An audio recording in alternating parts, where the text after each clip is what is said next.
Chapter 347. In the future, Lei Xingfeng wanted to become a true monarch, heaven monarch, and even Tao monarch. Those were the truly powerful existences. After asking around, Lei Xingfeng quickly understood that their society had a large number of troops. A country had at least 2 to 3 million troops. Some big countries even had tens of millions of troops. The population of a country ranged from 1 to 200 million to 7 to 8 billion. The basic population was huge, so there were many cultivators. In their country, cultivators below the level of sage were called martial warriors. Most of them were middle to low-level military officers. High-level cultivators or sage-level cultivators were called saint-level cultivators. They were able to activate large weapons and were the most precious wealth of a country. They had a very high status. Even a sage with 1 ring would have a very high status. These people were mostly hired by the army or the royal family. They were mostly nobles. Lei Xingfeng realized that they didn't have a true monarch, or rather, a small figure like the shop owner hadn't come into contact with this area, so he didn't know about the concept of a true monarch. According to Lei Xingfeng's estimation, these countries definitely had true monarchs. It was just that they were too rare. To be able to invade Lei Xingfeng's world without a true monarch, it was unimaginable. Lei Xingfeng was very clear on this point. After the shop owner finished speaking, Lei Xingfeng was very satisfied. This shop owner was very good at talking and knew a lot of things. He raised his hand and threw the stack of money to the shop owner. Okay, this is for you. Also, one last question. The shop owner received the money and was immediately overjoyed. He didn't expect a native to be so rich. He said, "As long as I know, I will definitely answer, definitely answer." Lei Xingfeng smiled. Seeing the shop owner's attitude change, he couldn't help but sigh. Just like in his previous life, the power of money was really great. Fortunately, he was different from his previous life. In this life, he probably wouldn't have to worry about money. He said, "How can I live in this city?" The shop owner immediately smiled and said, "Very simple. As long as you can afford a house in the city, you can live in this city." Lei Xingfeng asked curiously, "Don't we need to register or something?" The shop owner shook his head and said, "You don't need anything. Oh, right, there is one thing you need, and that is the identity plate. Without that, you can't buy a house. Hee, let me tell you something else. Houses now are very cheap. When the large-scale immigration starts, the prices of houses here will increase." Lei Xingfeng asked, "How much would it cost to buy a house?" The shop owner said, "It depends on the size of the house. Let's put it this way. Individual houses, including those with small courtyards, are extremely expensive. As for high-rise houses, they are relatively cheap." As he spoke, he took out a piece of paper and said, "This is a simple map of the city. Because the city hasn't been built yet, we can only use this simple map." Lei Xingfeng said in surprise, "Okay, do I need to pay?" He reached out and took the map. The shopkeeper smiled and said, "I gave it to you." Lei Xingfeng said, "If that's the case, thank you." The shop owner said, "If you want to buy a house, go to the Western District. There are many residential buildings there. Also, the business district is in the Eastern District." It's all marked on the map. Lei Xingfeng pondered for a moment and nodded. "Okay, got it." He then called everyone to leave the shop together. Jean Daya asked, "How is it?" Lei Xingfeng said, "We'll buy a house first. I don't know if we have enough money. Let's go take a look first." Jean Daya immediately understood. He said, "You want to set up a contact point here?" Lei Xingfeng nodded.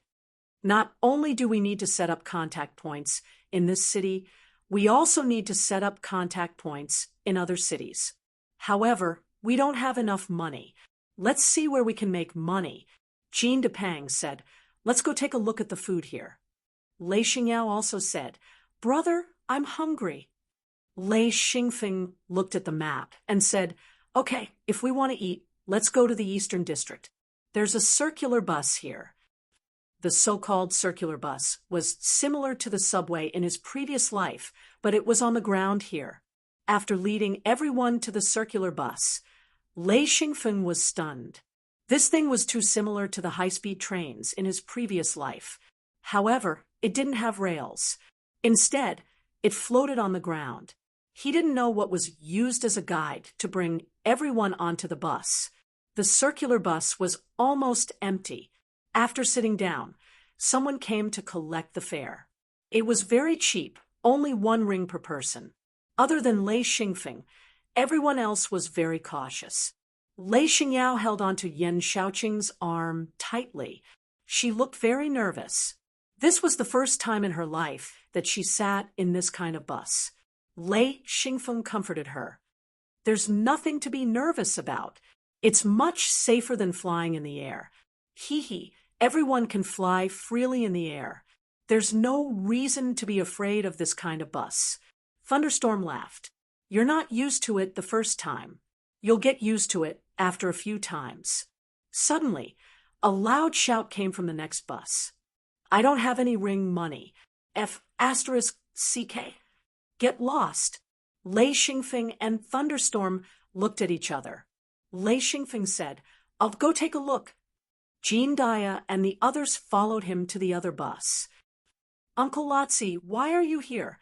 Lei Xingfeng looked at Lotzi, who was like a fighting cock. This guy looked very angry. However, the person collecting the fare was a little girl, and an ordinary person at that. No matter how strong Lotzi was, he had no place to use his strength. Moreover, he was unreasonable. It wasn't that he didn't want to pay, but that he didn't have any paper money. Lotzi looked at Lei Xingfeng and immediately smiled. Okay, don't cry. Someone is here to pay for me." Lei Xingfeng immediately laughed. No wonder this guy stopped shouting after shouting. It turned out that he made the ticket seller cry. Thunderstorm also laughed and shook his head. This old thing definitely didn't act like an old man. Xianfeng walked up and gave the little girl a 10-ring note. "I'm sorry, I'll pay for him. And keep the change if it's too much." What he meant was that the extra money would be his apology. The little girl was very valiant. She took the 10-ring note and said, "What do you mean no need for change? I'm not greedy for money. What should be paid must be paid. What shouldn't be paid, I won't take a single ring more. You're a big man, yet you have the nerve to shout at me, a little girl. If you don't have money, then don't take the bus." She directly threw the change to Lei Xingfeng and turned to leave. Xianyao giggled and said, "This little sister is so tough." Lotzi's face turned red. Lei Xingfeng couldn't help but laugh. He said, "Uncle Lotzi, you didn't bring anyone?" Xianyao giggled. "Uncle Lotzi came alone, right?" Hee. Lotzi said, "I came to see what's so great about this city." Lei Xingfeng sat beside Lotzi and said, "Everyone sit, don't just stand. There are very few people taking the bus now. They probably haven't migrated on a large scale yet." Everyone sat down. Thunderstorm said, "Elder Lotzi, did you find anything?" Lotzi sighed. "They're not as strong as us, but they're stronger than us. They're more organized than us. Even ordinary people can play a role. We're too far behind them." Xianfeng spoke. "There are pros and cons, but in general, the pros outweigh the cons. After all, they're the same as us. After we blend in, we'll be able to use their system and resources." Lotzi said, I know. Your tone is the same as that of those old fellows. Otherwise, we would have already killed each other." Lei Xingfeng nodded. "If there's an all-out war, they won't have it easy either." Lotzi pointed to the sky and said, "Their biggest reliance is the flying fortresses in the sky. Those things are really terrifying. Except for Dao monarchs, no one can do anything about them. Back then, even your master was injured by those things. Lei Xingfeng said, "Yes, I heard that a Dao monarch went to negotiate and smashed a flying fortress with one slap." Lotzi smiled bitterly. Those Dao monarchs don't care at all. If it weren't for the secret door, they wouldn't have appeared. If 5 or 6 Dao monarchs came, they could at least block their passage into this world. Lei Xingfeng said, "They won't care. Moreover, I feel that they intentionally let them invade." Lotzi nodded. "Yes, they did let them invade. Back then, we killed many people and were preparing to destroy their large secret door. Then, we received a notice to retreat. In the chaos, many Dao monarchs were injured. Damn. If I had known, I wouldn't have come out to fight. It's a waste of effort." Lei Xingfeng smiled. "We have to fight. If we don't, they won't know how powerful we are." Lotzi understood immediately. He nodded and sighed. "Damn. We'll fight with our lives while the others enjoy the benefits. Forget it. I'm too lazy to be bothered. If we have time, let's go to the outer space. Although it's dangerous there aren't so many troubles. Let's enjoy the peace." Lei Xingfeng curled his lips. This guy had obtained the Sky Evolution Crystal and could probably go to the outer space directly. However, with his current strength, it was still a bit difficult for him to go to the outer space. He might even die there. Yan Shaoqing said, "It's not that easy to survive in the outer space." Lotzi said, "Just be careful. It's not a big problem." He was qualified to say such words. After all, he had been there several times. Especially the last time, he had gained a lot, which greatly increased his interest in the outer space. Lei Xingfeng said, "Marshal Uncle Lotzi, where are you going now?" Lotzi smiled. "I'm just curious. By the way, what are you going to do with so many people?" Lei Xingfeng said with a smile, "Buy a house and visit the city." "Hee, I'm just curious." Lotzi said, "Okay, I'll go with you. It just so happens that I don't have money. Damn, I found that it's hard to move around here without money." Lei Xingfeng said, "You didn't exchange the coins here?" Lotzi said, "I don't know. How do I exchange?" Lei Xingfeng said, "Do you have gold rings? If you have gold rings, you can exchange them. It's about 1 to 1,000. As he spoke, he took out a stack of about 10,000 gold rings and handed it to Lotzi. "Marshal Uncle Lotzi, keep this money first. If you need it in the future, you can exchange it yourself. For us, this money should be easy to get." Chapter 348. Jean Dia said, "Senior Lazi, if you really can't do it, just use rings. 1 for 100,000. A few rings should be enough." Lazi said, "All right, I got it." The East District was a business district, while the West District was a residential district. Of course, the East District also had residences, but they were more expensive. The circular car quickly arrived at the East District. Everyone got off the car. There were clearly more people here. Lei Xingfeng sighed. "They're more advanced than our society." Lazi said, "Their ability to develop minds is stronger. They've already clashed with a few secret sections. There were a few battles in order to seize the mines. In the end, they were suppressed by the higher-ups of both sides. Their current goal is the ownerless mines."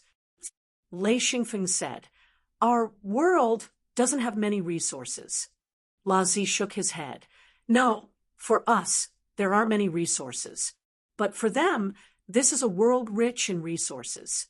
Before he finished, Lei Xingfeng already understood. One was a personal mining operation, while the other was equivalent to mechanical mining. The two could not be compared at all. These were two different production systems. One was manual mining, while the other was standard industrial mining. The methods of utilization were also completely different. The cultivator used it individually, while the other used it comprehensively. Lei Xingfeng was shocked. For resources, This kind of society would be more aggressive than cultivators. They would also want the cultivators of this world to integrate, which would strengthen their society. If the two weren't of the same culture, then perhaps the results would be different. Without any doubt, the only result would be a fight to the death. Along the way, they didn't encounter any provocation. The other side probably already knew that the locals who could enter their city were all cultivators. Lei Xingfeng and the others were all true masters. In their society, they were saint martial artists.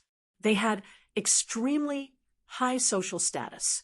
Any normal person or low-level cultivator had to maintain a respectful attitude. The commerce here was very developed.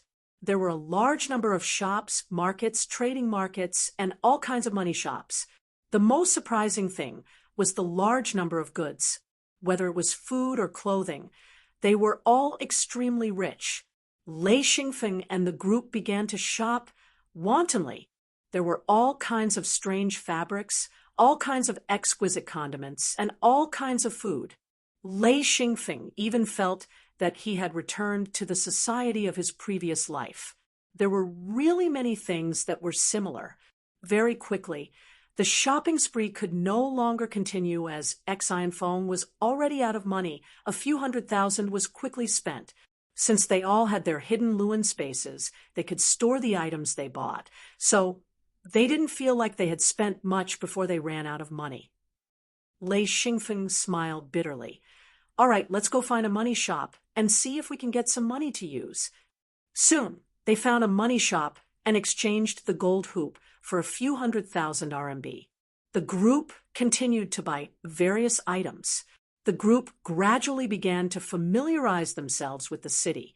From the eastern district to the western district, it was already dusk. Following the simple map, Lei Xingfeng found a large inn. At this time, they couldn't buy a house because they had asked around. A house would cost at least 800,000 RMB, and they didn't have enough money. The cost of living in the large inn was very cheap. A room only cost 110 rings. Lei Xingfeng asked for the best room and let the group choose. He then went down to the dining hall and ordered food. The group sat down happily, waiting for the food to be served while chatting about the day's harvest. Just the clothes alone were bought in large quantities. It had to be said that mass-produced goods were completely different from handmade goods. Not only were there many varieties, but they were also exquisite, unlike handmade goods. So everyone bought a batch, especially Lei Xingyao. She bought even more because she wanted to make clothes for Yi and her brother. Jean Dai's harvest was also very big. He bought a lot of condiments and specialties, preparing to go back and test them out. There weren't many people eating in the dining hall, only a few seats. The entire dining hall was quite deserted. Only Lei Xingfeng's table was a bit more lively. Large plates of dishes were served, and the quality of the dishes made Jean Depang grin. Boiled meat with fine salt, large pieces of bread, and a thick soup made from meat and vegetables. Everyone was dumbfounded. They were all people raised by Jean Depang to be picky, so how could they eat such simple food? Everyone looked at each other. After a while, Thunderstorm said, "Eat, this is already good enough. Don't think about Depang's food." Lei Xingfeng sighed and said, "Eat. Before, we couldn't eat enough and could eat anything. Now that the taste is a bit different, I'm not used to it." Actually, boiled meat was quite tasty if it was cooked well. Everyone was used to it. Mad Eagle smiled and said, "Depang, if we're still staying here tomorrow, you should cook for us." Jean Depang smiled and said, "No problem." Suddenly, a large group of people rushed in. Someone shouted, "Waiter, arrange it. We have more than 300 people. This hall, we're reserving it." Lei Xingfeng turned his head to look and couldn't help but be stunned. He said, "Soldiers?" Thunderstorm said, "What do you mean?" He didn't have the concept of soldiers. Lei Xingfeng shook his head and didn't say anything. He just stared at the group of people. Because they were wearing the same clothes, it was obvious that they were uniforms. Moreover, they were all carrying weapons.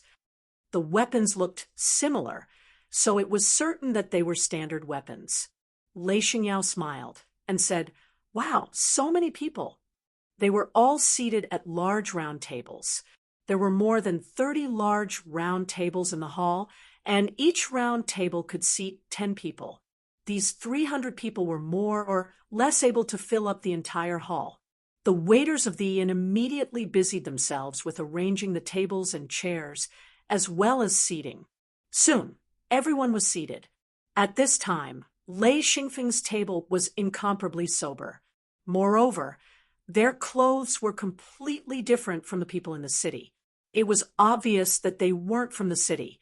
Jean Dia said softly, "Most of them are ordinary people. There are a few practitioners." Suddenly, someone shouted, "The officer is here. Stand up." The large group of people stood up loudly. The sound of tables and chairs colliding could be heard. This group of people loudly said, "Good morning, officer." An old man was also wearing a uniform. However, his uniform was quite exquisite. With one look, one could tell that he was an officer. Lei Xingfeng had seen this many times in his previous life, so he didn't find it strange. However, Thunderstorm and the others were all dumbfounded. What was going on? The old man said, "Okay, everyone sit down." Schwa. Everyone sat down. The originally chaotic scene immediately quieted down. Mad Eagle said softly, "This person has the strength of a true ring body." Lei Xingfeng said, "And in their place, he's considered a very powerful expert." Jean Depang laughed. "With this level of strength in our family, he can barely do odd jobs." He he. The old man sat at the table in the middle. He said, "The dishes can be served. Hurry up." His gaze swept over Lei Xingfeng's table. In an instant, he felt a chill in his heart. He was different from these soldiers. He was a true ring body. Of course, he could feel the strength of these people at the table. It was simply unfathomable. It made it difficult for him to breathe, as if he was suffocating. After hesitating for a moment, the old man didn't stand up. A trace of struggle appeared on his face. Lei Xingfeng and the others didn't care about this group of soldiers. Any one of these 300 people could easily wipe them out, even if they were armed. The difference in strength was too great. Large basins of boiled meat were served. Every table had a basin. These basins were similar to a child's bathtub. They were piled with large pieces of meat that needed to be cut with a small knife. The steaming hot basins of meat filled the entire hall with a rich, meaty aroma. Next was a large pot of wine. Lei Xingfeng could tell at a glance that this was high alcohol content. In other words, they knew how to distill and make wine. The aroma of the wine made Thunderstorm swallow a mouthful of saliva. He said, "What wine is this? Why is it so fragrant? It doesn't feel any worse than Fishman wine." Jean Depang also kept sniffing. He said, "Yes, it feels very good." Lei Xingfeng beckoned the waiter over. He said, "What wine is that? Give us a few pots." The waiter smiled bitterly. He said, "Sir, I'm very sorry. This wine isn't from our inn. They brought their own hard liquor. Only the army has this kind of wine." Lei Xingfeng nodded and said, "Well, forget it." He wouldn't vent his anger on a waiter because of this. La Zi said with a smile, "How about I go and grab a pot?" Lei Xingfeng waved his hand and said, "No need." He wouldn't kill someone for a pot of wine. La Zi curled his lips and didn't insist. However, the old man stood up and walked over. He said, "I'd like to invite you to taste the hard liquor in the army." As he said that, he waved his hand. Several soldiers came over with wine pots and placed them on Lei Xingfeng's table. Lei Xingfeng immediately smiled. He knew that the old man wanted to chat with them. Lei Xingfeng also stood up, although his seniority and strength were not the highest in this group. He was definitely the leader. He said, "Thank you. Please come and sit with us." When the old man saw Lei Xingfeng stand up and speak, he knew that this person was probably the leader of this group. He smiled and said, "Thank you for your hospitality." The soldiers quickly placed the wine pots on the table and then left. It was obvious that this army had a clear hierarchy. No one dared to question the old man's actions. Lei Xingfeng invited the old man to sit beside him. He said, "Sorry, my friend smelled the wine and wanted to taste it." The old man smiled and said, "This is the special hard liquor in the army. If you like it, I'll give you some later." Lei Xingfeng nodded and said, according to the etiquette here, "Lei Xingfeng, 9th ring sage." The old man was shocked. Of course, he knew what a 9th ring sage was. In their world, 9th ring sages were the top experts and were extremely rare. Before coming here, he had heard that the cultivators in this world were very powerful. He didn't expect that a random local would be a 9th ring sage. He felt that it was unreal. Lei Xingfeng's introduction shocked the old man. Then, the self-introduction stunned him. Thunderstorm smiled and said, "Thunderstorm, 9th ring sage. Jindaya, 9th ring sage. Mad Eagle, 9th ring sage." Chapter 349. Tiger Love, 9th ring sage.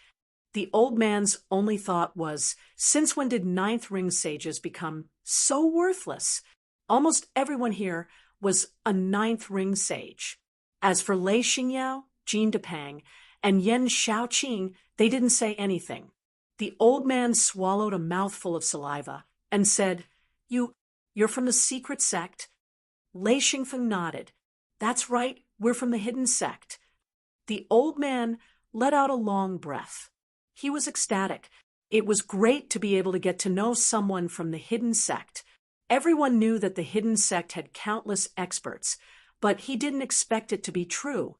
When they first entered this world, they heard that the hidden sect was there to stop them. The result of the battle terrified the army. Only 50 people from the hidden sect had destroyed tens of thousands of soldiers. If they hadn't retreated, who knew how many more people would have died? Later on, a very powerful cultivator came to negotiate. It was said that he was also a member of the secret sect. Furthermore, he was an expert of the secret sect. With a single slap, he shattered a sky fortress. Only then did the secret sect truly shake their world. As a result, every country issued an order that no one was to offend the members of the secret sect. Of course, every country and influential family was looking for opportunities to cooperate with the hidden sect. No matter who found and succeeded, they would receive great benefits. The old man approached Lei Xingfeng with this idea. When he learned that Lei Xingfeng and the others were from the hidden sect, he knew that his chance had come. "Constantine, my name is Constantine. I'm the leader of this city's garrison." Lei Xingfeng's eyes lit up. This position was very good. It was worth making friends with. Xian Feng wanted to set up a contact point in this city, and even had other plans, all of which required the help of connections. Since the other party was interested in making contact with him, and was also a powerful figure in this city, even if he was a weak first-ringed true master, it was worth the effort to make contact with him. Lei Xingfeng immediately became very enthusiastic. Lei Xingfeng took out a few bottles of Fishman wine. "Let's try your strong wine. You should also try our wine. Fishman wine, produced in the outside world. It's a specialty of the Blackfish people." There was a big difference between Fishman wine and strong wine. Fishman wine didn't have the strong aroma of strong wine, but it tasted better. Because Fishman wine had been stored for a long time, it had a mellow taste and a rich aftertaste. Of course, strong wine also had its benefits. Strong wine had a strong aroma, which was very suitable for young people. That was why the army here was the main consumer of strong wine. Constantine only took a sip of the Murloc wine before he started praising it. This wine was very much to his taste. The Fishman wine had another specialty, which was its ability to nourish the body, something that strong alcohol didn't have. The Fishman wine nourished one's body. It was countless times better than the medicinal wine of Exinfong's previous world, and the effects were immediate. If one drank it for a long time, even a true monarch would experience its benefits, which was why true monarchs would use rings to exchange for the Fishman wine. Soon, Constantine realized the benefits of Fishman wine. He asked, "This wine, can we buy it in large quantities?" Jean Dia couldn't help but laugh. He said, "This isn't brewed by us. It's brewed by the Blackfish. They're fishmen from the outer world and are completely different from us. This kind of wine is also a rare treasure here." Jean Dia then explained the origin of the fishmen and the environment of the outside world. He also mentioned how the fishmen made Fishman wine. Constantine's mouth was wide open. He was completely shocked. Their world had developed to the extreme. They couldn't expand anymore. Whether it was population or land, they'd reached the limit. Before they discovered Lei Xingfeng's world, their world had fought countless wars for resources. It wasn't until they discovered this world that they truly gathered all their strength and stepped into it. The cultivators of this world had long since left for the outside world. According to Jean Dia, countless other worlds had appeared. How could he not be shocked? Constantine hadn't reached the level of a middle or high-level true master, so he didn't know much about the cultivators. However, this didn't stop him from trying to profit from it. Being able to get in touch with the hidden sect was his biggest gain since entering this world. Constantine invited, "If you're free, please come to my house tomorrow." A trace of uneasiness appeared on his face. It seemed too impatient to invite someone he'd just met to his house. He was afraid that the other party would refuse. Lei Xingfeng accepted Constantine's invitation without hesitation. Constantine wanted to find people from the hidden sect, and Lei Xingfeng wanted to find people from the new world. Therefore, the two hit it off. Lei Xingfeng smiled and said, "Okay, I'll visit you tomorrow." Thunderstorm nodded to himself. He thought that Lei Xingfeng knew how to conduct himself better than he did. At the very least, it was impossible for him to interact with a stranger like this. He used to have a bad temper and killed people at the slightest provocation. However, after being injured and going into hibernation, his temperament had changed greatly. It was still difficult for him to take the initiative to make friends. Constantine got up and said goodbye. He left the hall with a group of soldiers. The next day, Lei Xingfeng brought Jean Dia and Mad Eagle to Constantine's house. The others continued shopping, especially Lei Xingyao. She had a lot of gifts to bring back. Constantine didn't invite anyone. Instead, he waited at the gate of his house with an assistant. He waited until Lei Xingfeng arrived at the gate and welcomed him warmly. He had a certain selfish motive. Making friends with people from the hidden sect was a very important task for any high-ranking person who entered this world. Lei Xingfeng wanted to set up a base in this city to communicate with outsiders. Constantine was a very good candidate. He couldn't ignore him. Constantine welcomed Lei Xingfeng and the other two into his house. They sat down. Constantine smiled and said, "This is the first time I've invited friends from the hidden sect to my house. Haha, I'm still a little nervous. If there's anything wrong with my hospitality, please forgive me." Lei Xingfeng smiled. "This is also the first time I've come into contact with you. Don't be nervous. We're not enemies now." Constantine nodded. "We're going to have a large-scale migration soon. As you know, there will be large-scale construction in Gunnar. I need your help." Jean Dia asked, What kind of help do you need? Constantine said, We need masters. We need a certain number of masters. I'm the commander of the garrison in this city. Although there are many soldiers, we're severely lacking in high-end martial arts. I hope we can cooperate. Lei Xingfeng nodded. No problem. If you need masters, I can provide them. But what do I get in return? The two began to make a naked deal. Constantine smiled. Constantine smiled and said, There are many benefits. First, I can provide a large amount of funds.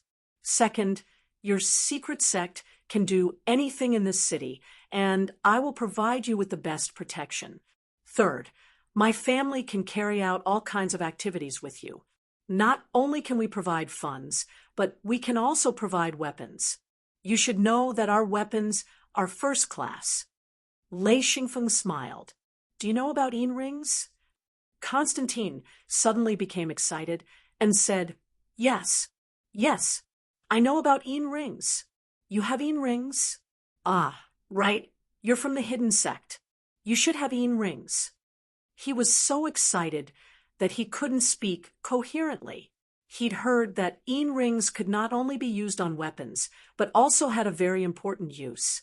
It was a holy item for cultivation, something that could increase one's cultivation. This was something that didn't exist in their world. Back then, he'd heard that there were people in the hidden sect who'd made deals. There was a hint that yin rings could increase one's cultivation. Someone had tested it and found that a first ring sage had advanced to second ring with just a few yin rings. This caused a huge commotion. He'd been shocked when he'd heard this news, but he'd never thought that he'd be able to obtain one. Yin rings were actually a resource that the hidden sect controlled. Now, these outsiders were also obsessed with them. Lei Xingfeng sighed inwardly at the power of the old men in the hidden sect. They'd only taken out a few yin rings, and they'd gone crazy. They probably didn't know that once they used yin rings, their potential would be exhausted. It would be impossible for them to advance to monarch. This was the biggest flaw of using yin rings to cultivate. Lei Xingfeng smiled. Yes, I have yin rings. Constantine's mind was filled with yin rings. He was so excited that his hands trembled. After a while, he said, Yin rings, are you selling them? Lei Xingfeng thought about how he was still short on money. A small amount is fine. Too much won't do. Constantine let out a sigh of relief. How much for one yin ring? Lei Xingfeng said, I don't have a lot. You name a price. If it's suitable, I'll sell it to you. Constantine thought for a while, then said, How about 200,000 rings? He carefully named the price. In fact, he knew that back when the higher-ups were exchanging for yin rings, it was about 100,000 rings for a yin ring. But by the time they discovered the uses of yin rings, the price had already skyrocketed. It was truly unattainable. Only the richest could afford it. Not long after, even with this price, there was no market for it. Even if you had the money, you couldn't buy it. This was the real reason why so many people wanted to associate with people from the hidden sect. Constantine was only the commander of a city's guard force. He wasn't a millionaire. The fact that he could name such a price was already very good. Lei Xingfeng smiled. How many do you plan on exchanging? Constantine said, 5. I only have 1,000,000 rings. He sighed inwardly. He knew that there was no other way this time. This price was a bit low. Xianfeng didn't mind. He spoke, Okay, then I'll exchange it for 5. Constantine was pleasantly surprised. He thought that Lei Xingfeng would try to bargain, but he didn't expect him to agree so easily. He thought about it and realized that Lei Xingfeng was trying to get on his good side. He couldn't help but thank him. Thank you, Lei Xingfeng said indifferently. You're welcome. I'll have a lot of things to trouble you with in the future. He immediately brought up his expectations. Constantine said, As long as it's something I can help with, just say the word. Xianfeng thought, Success, with this as a springboard, I'll be able to integrate into society. Even though he didn't have to integrate himself, he would choose a suitable agent and slowly blend into this unfamiliar society to get what he wanted. He said, "I'll send someone to contact you." As he spoke, he swiped his hand across the table. A row of 5 rings appeared. Chapter 350. Constantine's eyes lit up, and he said, "Of course! Wait a minute, I'll go get the money." Lei Xingfeng didn't care at all. "Wait for me to find someone. You can give him the money. I'll take it as I put it here first." After leaving Constantine's house, Lei Xingfeng's group stayed in the city for a few more days before returning to the secret hidden space. During this time, Lei Xingfeng and Yan Shaoqing left the group and returned to their own secret door. Lei Xingyao was very happy this time and bought a lot of things. Of course, Lei Xingfeng paid for them. Mad Eagle stayed in Constantine's house temporarily as a liaison. When Lei Xingfeng returned home, another person would be sent to replace him. Lei Xingfeng didn't know that Wu Yang and his master, Gucci, had gone to the extraterritorial starry sky until he got home. According to the manager, the two were invited by a few friends. Because Lei Xingfeng was outside and couldn't be contacted, they didn't bring him along. However, Lei Xingfeng didn't want to go to the extraterritorial starry sky for the time being. That place looked good, but it was too dangerous.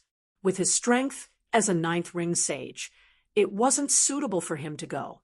According to AI-8, Wu Yang and the others went to the extraterritorial starry sky because someone had opened a passage to the Forbidden Land. Although it wasn't the core area of the Forbidden Land, it was still inside. Because the Lord of Heaven, who opened the passage, felt that he wasn't strong enough to protect himself, he invited friends everywhere and planned to go in together. This way, even if there was danger, there would be a group of people who could resist it. This was the most common method used by high-level cultivators. Once there were benefits, and they couldn't take it all, they would look for masters who had cooperated with them before or find trustworthy friends. If a person was too solitary, this kind of opportunity couldn't be used. If they forced their way in alone, there was a 90% chance that they would die inside. No matter how careful they were, it would be useless. One day, Thunderstorm came to Lei Xingfeng's room and said, "A phone. I'm leaving." Lei Xingfeng stood up in surprise and asked, "Why?" Thunderstorm laughed. "A phone. I want to find my own way to level up." Lei Xingfeng was stunned and said, I have already arranged for your advancement. You can advance here. There is a large seal platform here. When Master and Patriarch return, I will ask them to protect you." Thunderstorm didn't wait for Lei Xingfeng to finish. He waved his hand and said, "A phone, don't bother them. You know Ayez's character. I have my own ideas, and I don't want to use these methods to advance. A phone, work hard and cultivate. When you reach the peak of the 9th ring, I hope I'll have advanced successfully. At that time, I'll pass on my experience to you," he said confidently. Lei Xingfeng smiled bitterly and said, You don't understand. Advancing to Monarch is really dangerous. You have to be confident both inside and outside." The so-called inside. And outside referred to the need for sufficient materials and rings. The outside referred to the need for the large seal platform and experts to protect it. When necessary, they could even protect it. These 2 points were very important. Thunderstorm laughed. "I have my own plans. No matter inside or outside, I have a high chance of advancing. Plus, I got a lot of materials from you, especially the Saint Crystal and the medicine Yao Yao gave me. If I can't advance, even with the large seal platform and experts protecting me, I still won't be able to advance. Don't worry, Yi still wants to live a little longer. I don't want to die so soon. I still want to take care of my grandson and granddaughter." Lei Xingfeng couldn't stop Thunderstorm at all. The old man had always been very stubborn and had his own ideas. He couldn't dissuade him. After a while, Lei Xingfeng pulled Thunderstorm and said, "Yi, be careful." He wasn't a sloppy person. Some things couldn't be dissuaded. Just like himself, sometimes he was very stubborn. Thunderstorm said, "I have to advance successfully. Hee, I have an old friend. Once I'm done advancing, I'll go find him." Lei Xingfeng immediately knew who this old friend was. See, Dano. Thunderstorm had always kept the grudge they formed in Shirong land in mind. However, this guy was from a secret sect and had experts supporting him. Thunderstorm couldn't take revenge, for now. I.e., see, Dano is also from a secret sect. I've seen his seniors. One is a monarch, and the other is a monarch. They're very strong. If it wasn't for Wu Yang, Lei Xingfeng would have suffered a great loss. Thunderstorm nodded and said, "I know. I'll be careful. If I'm not confident, I won't make a move." Lei Xingfeng was still muttering in his heart. However, he didn't reveal anything on his face. He said, "Yi, if you don't rely on the great stamp platform, how are you going to advance?" Thunderstorm said indifferently, "I'm thinking, back then, if the cultivators advanced to monarch, would their conditions be better than today? Would they have the help of the great stamp platform? Would they have experts protecting them? Would they have all kinds of rare materials or medicines to help them advance? I don't think so. But how did they advance? Don't tell me they didn't advance. I don't think so. So, I don't want to rely too much on myself. Of course, I already have a lot of help." Lei Xingfeng said, "Yi, do you want to go to the Thunderstorm area to advance?" Thunderstorm smiled and rubbed Lei Xingfeng's head. This was something that Lei Xingfeng often did when he was young. It was to the point that Lei Xingfeng also liked to rub her head. He said, "I've always had this idea. Only in the thunderstorm weather can I advance smoothly. Other methods of advancement aren't suitable for us lightning attribute cultivators. If I succeed, it means that you succeed. Hee, let Yi open a path for you." Lei Xingfeng had cultivated to this level, so of course he understood Thunderstorm's idea. In fact, he also had the same doubts, especially since he used the ancient method to condense his own Lei-yin. He understood how different Lei-yin was. If he used the great stamp platform to advance, he didn't know how many yin rings he would need. If it was his turn to advance, he probably wouldn't even have enough yin rings. Yi, the thunderstorm area isn't easy to find. Thunderstorm smiled. "I know. After I'm fully prepared, I plan to travel through the 4 continents. Hee, if I search wholeheartedly, it'll be hard to find it. But if I don't pay attention, it's very possible. It'll depend on luck." Lei Xingfeng was speechless. Luck was hard to say. Maybe he'd meet it as soon as he left home, or maybe it'd take a year or 2 before he'd meet the right one. But one thing was for sure. If he traveled like this, sooner or later he'd meet the right thunderstorm weather. The reason Lei Xingfeng didn't worry about Thunderstorm leaving was because he gave Thunderstorm 2 gold rank puppets. With these 2 gold rank puppets as guards, Lei Xingfeng believed that even if a monarch came, Thunderstorm would be able to easily retreat. Thunderstorm stood up and said, "I'm leaving." He was very straightforward. After he finished speaking, he immediately left. Lei Xingfeng pondered for a moment, then said, "Do you want to bring 2 guards? I'll ask Uncle Jean and Uncle Ling to help you." Thunderstorm shook his head and said, "No need. I'm used to being alone." Actually, he felt quite uncomfortable staying at Lei Xingfeng's place. He only stayed temporarily because of Lei Xingfeng. When he saw that Lei Xingfeng was living a good life and had elders who loved him dearly, he was completely relieved. Lei Xingfeng nodded and said, "Okay, I'll send Yi off." The two of them walked out of the room. After sending off Thunderstorm, Lei Xingfeng looked listless. He went to the wooden shed in the courtyard and sat on a chair in a daze. Jean Dia came to Lei Xingfeng's side and sat down. He smiled and said, "What's wrong?" Lei Xingfeng smiled bitterly and said, "Yi left." Jean Dia said, "Old master likes to be alone." Lei Xingfeng nodded and said, "Yes, Yi left this time. I don't know when we'll see each other again." This wasn't the previous world where communication was extremely outdated. After losing contact last time, it took a long time to find Thunderstorm. But now they had a secret sect home. As long as Thunderstorm wanted to see Lei Xingfeng, he could find the secret sect's contact point and come in. Jean Dia comforted him. "Old master will come back to see you." Lei Xingfeng rubbed his face and said, "Let's not talk about this. After you came back, did you hear any news?" Jean Dia said, "Not much, but your senior brothers and sisters all left home." "Ha! They also went to the city." Lei Xingfeng said, "Then there's no one left at home."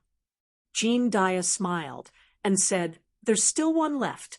Your young martial uncle Feng Qinzong is here." Lei Xingfeng couldn't help but smile. He said, "I know it's not that young martial uncle doesn't want to go out. It's that he can't. He was ordered to guard the home. Poor thing." A voice suddenly came from the door. "Who said I'm poor? I'm great. I'm happy. I'm so happy. God damn it."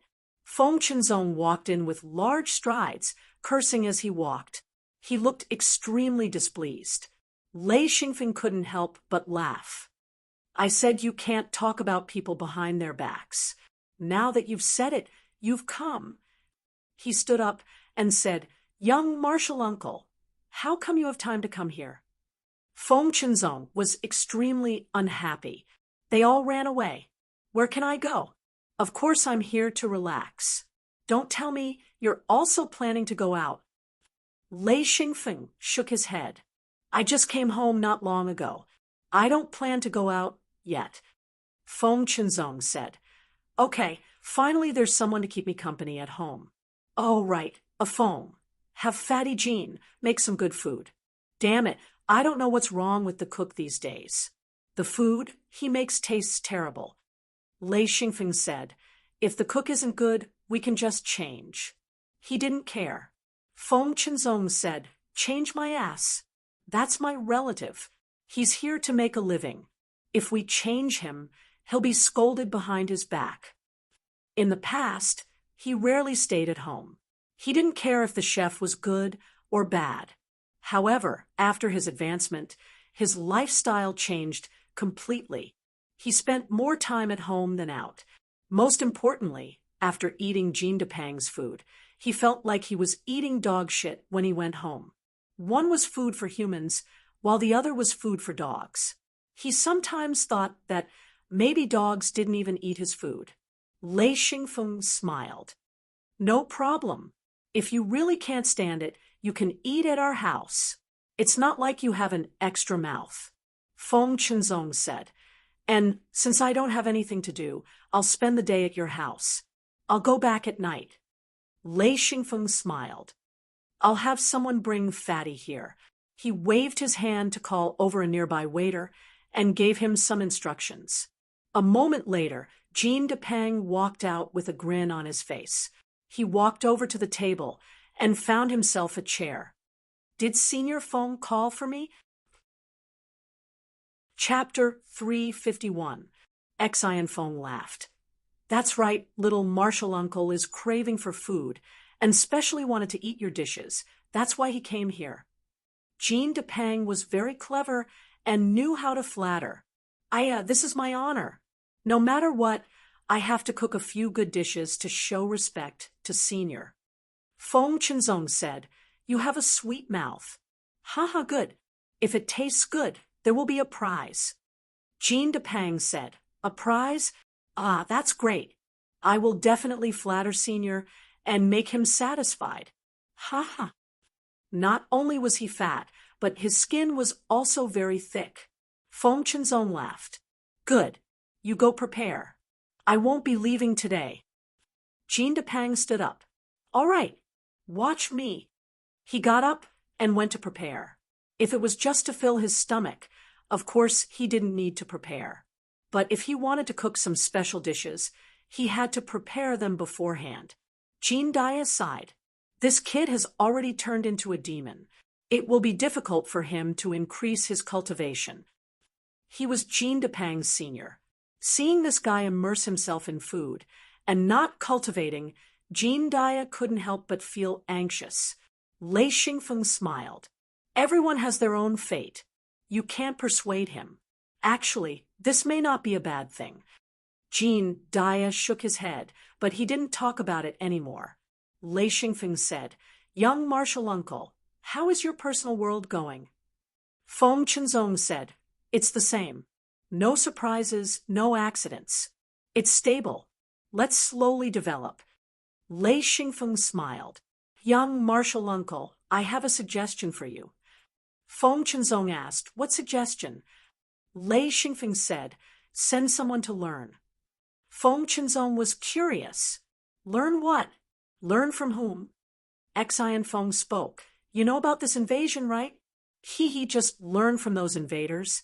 They have a lot of abilities that we don't have, especially in terms of organization, technology, and the ability to create tools. We don't have those. If you can learn from them and create your own world, it'll be an easy task. Feng Chenzong said, Develop? I don't need to. Xian Feng was speechless. He was very clear that this was a problem of perception. Practitioners were self-sufficient.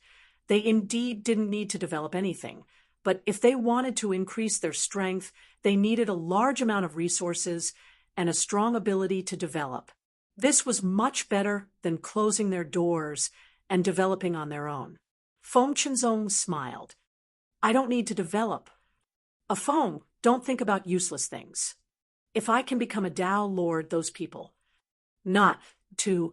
Xian Feng knew that he couldn't convince Feng Chenzong, but he was just reminding him. Since he didn't take it seriously, he wouldn't try to convince him otherwise. Feng Chenzong asked, Do you know why we didn't stop them this time? Xian Feng nodded. I know a little. Feng Chenzong smiled. Tell me. Lei Xingfeng looked at Feng Chenzong, who was acting like a senior, and said helplessly, Young martial uncle, I know a lot. Ha ha. First, they are of the same culture as us. Second, they also have cultivators. Third, they have manufacturing that we don't have. Feng Chenzong said, Ha ha. Actually, there's one more important thing you don't know. Lei Xingfeng asked, What is it? Feng Chenzong said, The most important thing is that almost all the Tao Lord ancestors in the hidden door weren't home. So no one stopped them from opening the large hidden door. Do you know why the invaders didn't dare to kill us in the end? It's because a Tao Lord came back and scared them. But after that, the Tao Lord left in a hurry. Lei Xingfeng asked curiously, The ancestors aren't here? Where did they go? Feng Chenzong spread his hands. I really don't know. Lei Xingfeng said, Okay, young martial uncle, borrowing your hidden door shouldn't be a problem, right? He was bored and wanted to take a walk in the outer world. Feng Chenzong smiled. That's not a problem. Where do you want to go? Lei Xingfeng said lazily, I don't know. Young martial uncle, why don't you introduce us? Are there any good places? Feng Chenzong said, You don't even know where to go. If you ask me, I don't know either. Jean Dia said, How about? Before he could finish, Tiger Love ran in. He said, There's news. It's about your little sister. Lei Xingfeng stood up. What is it?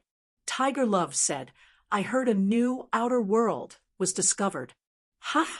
A lot of people have gone there. The coordinates have been made public. Feng, if you want to go, you can go there. Yeah, it's called Avocado Swamp. I heard the scenery is beautiful. Lei Xingfeng said, Okay, let's go there. What's it called again? Right, Avocado Swamp. Other than the scenery, is there anything special about it? What about the resources? Tiger Love said, I don't know about the resources, but it's a bit dangerous. There are a few fierce beasts there, and their strength is no less than 8th or 9th ring sages. It's dangerous to go alone. We need a few more people. Lei Xingfeng smiled. Uncle Ing hasn't come back yet. Let's go together. Young, martial uncle, do you want to go? Feng Chenzong said, Go my ass. I have to King guard the house. You all ran away. Damn it, I'm the only one at home. It's so annoying. He was extremely unhappy and couldn't help but curse. Lei Xingfeng, Jean Dia, and Tiger Love couldn't stop laughing. It was no wonder he was mad. Everyone had left, and he was the only one left to guard the house. He was the strongest in the house, and it was impossible to not have him guarding the secret space. No matter what, the house needed a monarch rank expert, not only to guard the house, but also, most importantly, his secret door. With Wu Yang and Gucci gone, he was the only one left who owned and controlled the secret door. So he had to stay at home. Jean Depang brought a few of his lackeys over, carrying plates of stir-fried dishes. Actually, it wasn't time to eat yet, but for cultivators, it didn't matter. When they ate, they could eat a lot. If they didn't eat, it wouldn't matter if they didn't eat for a few days. They just needed to drink some water. So eating was actually just a hobby for them. If they wanted to eat, they could eat for a day, without stopping. If they didn't want to eat, they could go without eating for 3 or 4 days without a problem. Jean Depang brought the dishes over. Lei Xingfeng finally felt a little hungry. It should be known that the last time he ate was when he first came back and ate with Thunderstorm. He had forgotten to eat for the rest of the time. This time, Jean Depang made a dozen stir-fried dishes that Lei Xingfeng was familiar with in his previous life. There were also spicy dishes like Sichuan boiled fish. He also made a dozen beggar's chicken. They were all wrapped in yellow mud and roasted on the outside. Jean Depang's lackeys dug up the hardened mud. A strong fragrance wafted out. Feng Chenzong couldn't stay calm. He sniffed and said, Why is it so fragrant? Lei Xingfeng laughed. Wow, Fatty, you even made this. Jean Depang said proudly, Yes, I've heard you talk about this method before. Hee, I've tested it a few times. It is indeed a good method. However, the roasting time and heat are very important, and so are the ingredients. It's done well. It's wonderful. Lei Xingfeng picked up a peeled beggar's chicken and took a bite. After tasting it for a while, he smiled and said, Fatty, you're King genius. It was crispy, tender, and delicious. It melted in the mouth. This chicken was very different from the chickens in his previous life. It was a domesticated wild chicken. It was the best in the world, and after being domesticated, it was even more extraordinary. The group didn't touch the other dishes. Each of them took a chicken and ate like crazy. Their mouths were covered in oil.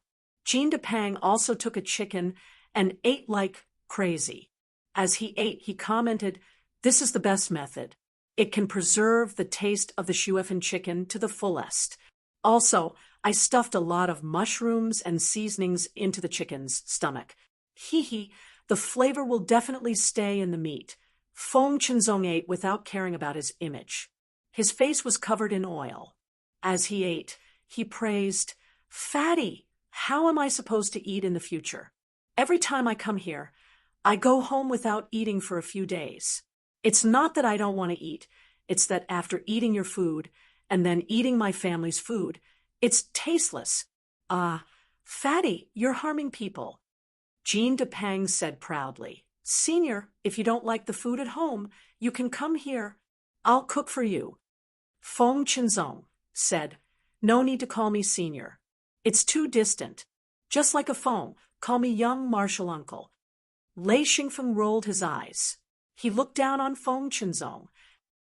For the sake of eating, he didn't care about anything. Jean Depang was overjoyed. Young martial uncle. He stopped and peeled another beggar's chicken for Feng Chinzong. He handed it over and said, "Eat this while it's hot. It's not as good when it's cold." Feng Chinzong nodded. Especially when it's still hot. It's super delicious. Jean Depang carefully glanced at Lei Xingfeng. He had a sneaky look on his face. Lei Xingfeng said, "What's the matter? Speak." Jean Depang smiled and said, Feng, you see, I want to find some ingredients. Can I go with you to the outside world this time?" Lei Xingfeng was stunned. "You want to go to the outside world?" Jean Depang said, "Yeah, maybe I can find some good ingredients." Lei Xingfeng hesitated. Just as he was about to agree, Tiger Love interrupted, "Not this time." Jean Depang immediately became anxious. He could see that Lei Xingfeng was about to agree. "Why not? I won't be a burden to everyone." Tiger Love said, "This trip to the avocado swamp will be very dangerous. If you go, who will protect you?"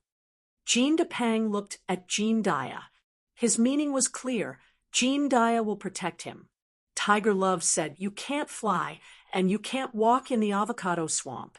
The ground is full of traps. If you're not careful, you'll fall into them. You haven't reached 6th ring yet. How can you go?" Lei Xingfeng couldn't help but laugh. "Fatty, you should spend more time cultivating. You don't lack rings now. You can level up quickly."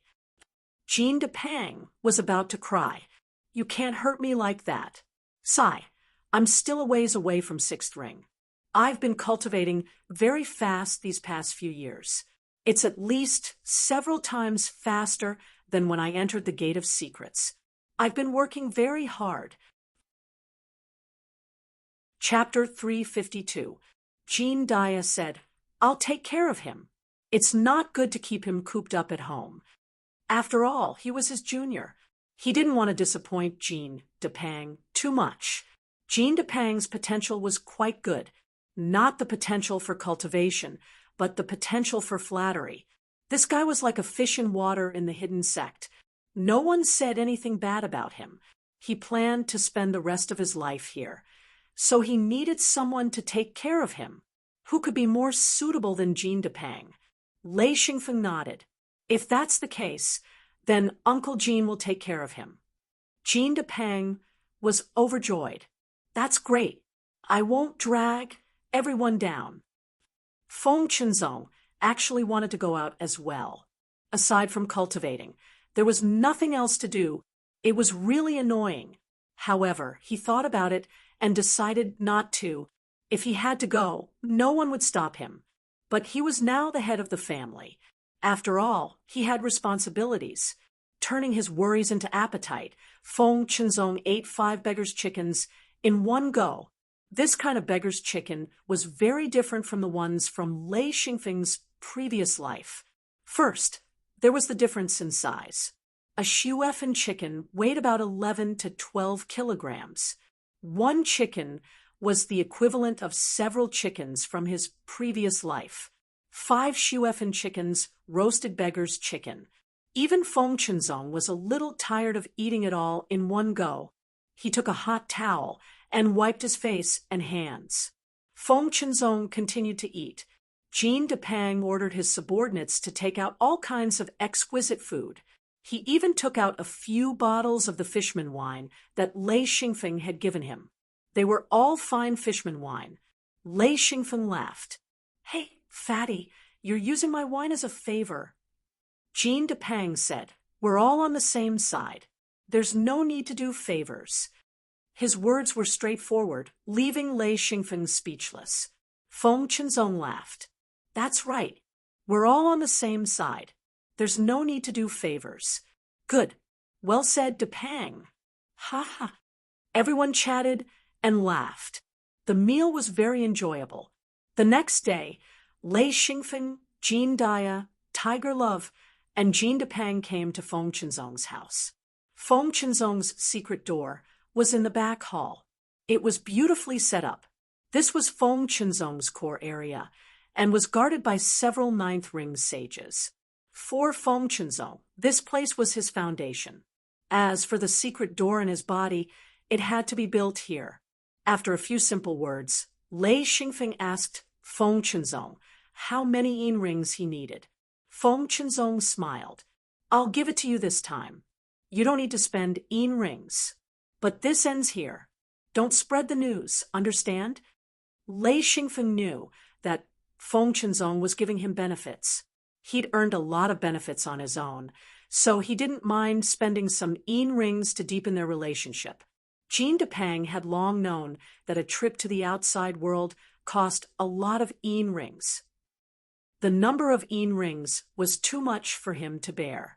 Although he had a fixed income, and Lei Xingfeng was generous enough to give his subordinates a lot of yin rings, spending 10 or even 20 yin rings in one trip made him speechless. He couldn't afford such a high number of yin rings. Up until now, he had only saved up 50 yin rings. According to cultivators of the same level, Jean Depang was definitely rich. But compared to a ninth ring sage, he was extremely poor. If he went to the outside world with others, the amount of yin rings he had was only enough for 2 or 3 trips. If he went far away, he might not have any left. Of course, he didn't need to pay yin rings this time. Even if Feng Qinzong asked them to pay, Lei Xingfeng would take care of all the expenses. Feng Qinzong got the coordinates and quickly adjusted them. He smiled. I'll be going there in the future. It's not bad for you guys to scout the way. Remember, if there's any danger, immediately send a signal, and I'll rush over. Also, pay attention to the time. Don't stay too long. Lei Xingfeng nodded. No problem. He knew that once they went, Feng Qinzong wouldn't be able to leave. He had to stay near the hidden door. If anything happened, he would be able to help. This was a privilege that only came from their own hidden door. If they used another hidden door, it wouldn't be so good. They had to set a time, or else they wouldn't care if you lived or died. This was the benefit of having a hidden door. With elders and a master, there would be people watching over you. You wouldn't have to be afraid of being oppressed or bullied. Feng Qinzong opened the hidden door. Lei Xingfeng smiled. Let's go. Thanks, junior uncle. The group walked through the hidden door, one after another. In an instant, they were in the avocado swamp. Seeing the hidden door disappear behind him, Jean Depang looked around curiously. Jean Daya carried Jean Depang on his back and asked, "Where are we going?" Lei Xingfeng turned his head and couldn't help but laugh. Jean Daya wasn't fat. In fact, he was a bit thin. But Jean Depang was definitely fat. What was worse was that Jean Daya was carrying Jean Depang. It was like a skinny person carrying a mountain. Tiger Love also couldn't help but laugh. "Depang, I can't bear to see you like this." Jean Depang didn't understand. "What do you mean?" Lei Xingfeng also said, Yeah, it's too unbearable." Ha ha ha ha ha. Jean Daya snapped out of his daze. "Jean Depang, you need to lose weight. F***CK. Isn't it torture to carry a big fat man like you while flying?" Jean Depang looked down at his elders and blushed. He didn't think of this problem. He didn't expect Jean Daya to be so thin. "Why don't you put me down?" Jean Daya scolded. "Bastard, if I put you down, can you fly? You're so fat. If you land, you'll sink." Jean Depang was about to cry. What should he do? Lei Xingfeng said, "Let's leave this place first." Tiger Love said, "Follow me. I heard there's an event. Let's go take a look." Lei Xingfeng said, "Okay. Uncle Tiger, lead the way." Tiger Love led the group to the south. As they flew, he said, "I heard that a few enlightened masters built a small island for people to rest. It's hard to land here." Lei Xingfeng finally had time to look around. Just as Tiger Love said, the scenery here was beautiful. The water surface was divided into countless small ponds by countless plants. They were like stars in the sky, boundless as far as the eye could see. There were no trees in sight, only lush and short aquatic plants. Flowers floated on the surface of the water. There were many aquatic birds on the surface of the water. When they flew past, they immediately startled a large group of birds. Jean Dupin said excitedly, "Those birds, no, they look like ducks. They must be delicious. Wow, look over there. What kind of bird is that?" Jean Dia scolded, "Bastard, your hand, damn it. Be careful, or I'll throw you out." Lei Xingfeng tilted his head and couldn't help but laugh. He said, "Damn it, Fatty, you're amazing. Ha ha ha." Jean Dupin held Jean Dia's head with one hand and pointed at a big fat bird flying in the distance with the other. Originally, it was funny enough that Jean Dia was flying with Jean Dupin on his back, but now that Jean Dupin was pressing him down, it was simply too horrible to look at. No wonder Jean Dia scolded him. Tiger Love laughed so hard that he almost fell down. Jean Dupin realized that something was wrong. He hurriedly withdrew his hand and apologized repeatedly. I'm sorry. I didn't mean it. I was just a little excited. It's all that fat bird's fault." The black bird on Lei Xingfeng's shoulder pulled its head out of its wings. It stared at Jean Dupin and said, "Bastard, who are you scolding?" Jean Dupin was dumbfounded. He couldn't figure out why the blackbird was joining in the fun. He said, I didn't scold you." The blackbird said, "Fat bird. You scolded fat bird." Jean Dupin said with a long face, I said, "That bird, ran away?" The blackbird said frantically, "Don't point. How am I fat? You're fat. You're old fat. Old fat." This time, everyone laughed wildly. Jean Dupin, of course, knew the blackbird's temper. If it wasn't for the fact that it was digesting lightning every day, it wouldn't talk much. But once it spoke, its tongue was poisonous. Not only was it mean, but it was also very unpleasant. Jean Dupin smiled and said, "Bird Bude, let's not talk about it anymore. Next time, I'll roast some delicious meat for you." Jean Dupin had no choice but to use delicious food to shut its mouth.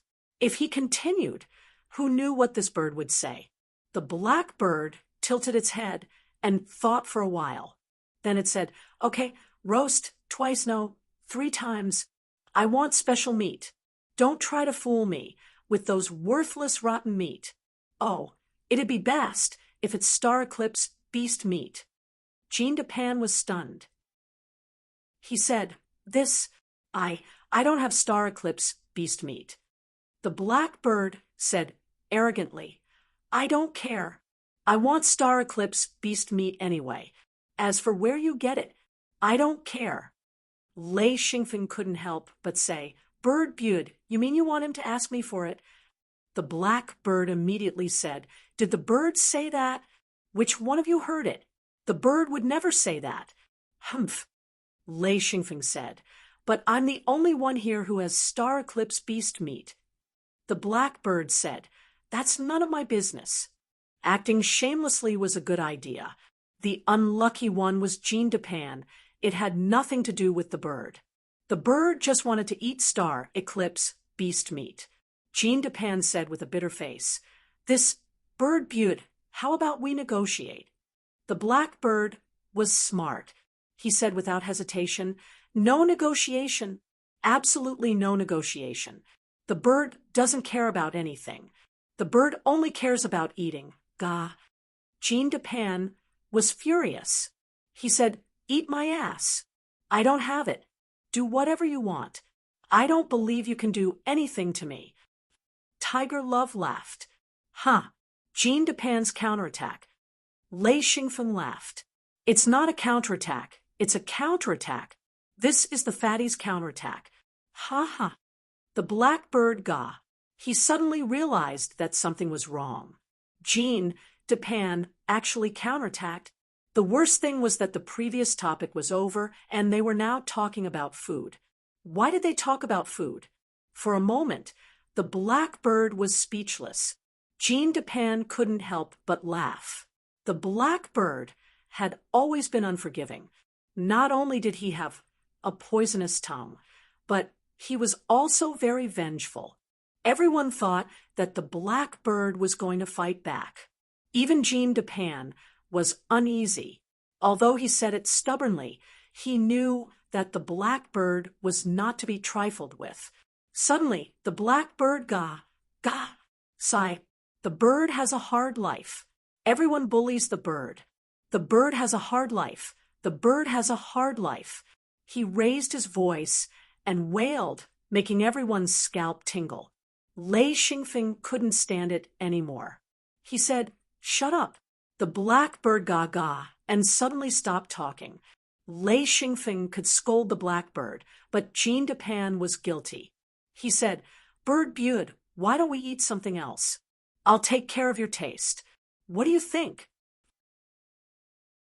Chapter 353. Blackbird stole a glance at Lei Xingfeng. Seeing his calm expression, he felt slightly better. "All right, if you don't like it, we'll redo it." Jean Depan smiled. All right, no problem. As long as Blackbird didn't spout nonsense, he would thank the heavens. Blackbird didn't really want the star eclipse beast meat. He was just taking the opportunity to extort. If he could extort it, he would extort it. If he couldn't, then so be it. He didn't lose anything, so he didn't really get angry at Jean Depan. Soon, everyone saw a small island. This so-called small island was not naturally formed, but man-made. There were countless wooden pillars inserted into the water, which were then covered with wooden planks. Many wooden huts were built on top of the wooden huts, and some people could be seen moving in the wooden huts. Tiger Love smiled. "This is the place. We're here." Lei Xingfeng let out a breath of relief. Although they could keep flying, they didn't feel safe because they couldn't stand on the ground. Landing on the wooden planks, Jean Depan jumped down. A ninth ring sage looked at him in surprise and silently took a step back. He knew that it was best not to provoke this kind of cultivator. Not a ninth ring sage, but someone with a ninth ring sage's back. Generally speaking, they were all direct disciples of secret sections. These people were definitely not to be trifled with. But what he didn't know was that the true disciple of a secret sect wasn't Jean Depan, but Lei Xingfeng. Before they could reach the wooden hut, a few ninth ring sages who were sitting nearby stood up. One of them said, "I'm sorry, but you can rest here. 1 yin ring per person. There are 4 of you, so 4 yin rings will do." This price was too high. After all, 4 yin rings were enough for a mill wheel master to become a first ring sage. In a large sect, 1 yin ring was enough to cause a bloodbath. Tiger Love couldn't believe it. "What did you say?" There were a total of 6 ninth ring sages. 4 of them were still sitting, and only 2 came forward. One was fat, and the other was skinny. The one who spoke was the fat one, but he was far inferior to big, fatty Jean in terms of both weight and height. The fat one said, 1 yin ring per person. If you can't afford it, then leave." Tiger Love was instantly enraged.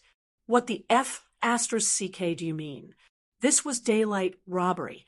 A broken place like this needs a yin ring?" The fat man said coldly, "This was built by us brothers. If you want to use it, of course you have to pay. If you can't pay, then leave. If you want to be unreasonable, this is not something you can play with." The fatty waved his hand, and the other 4 ninth ring sages stood up and surrounded him.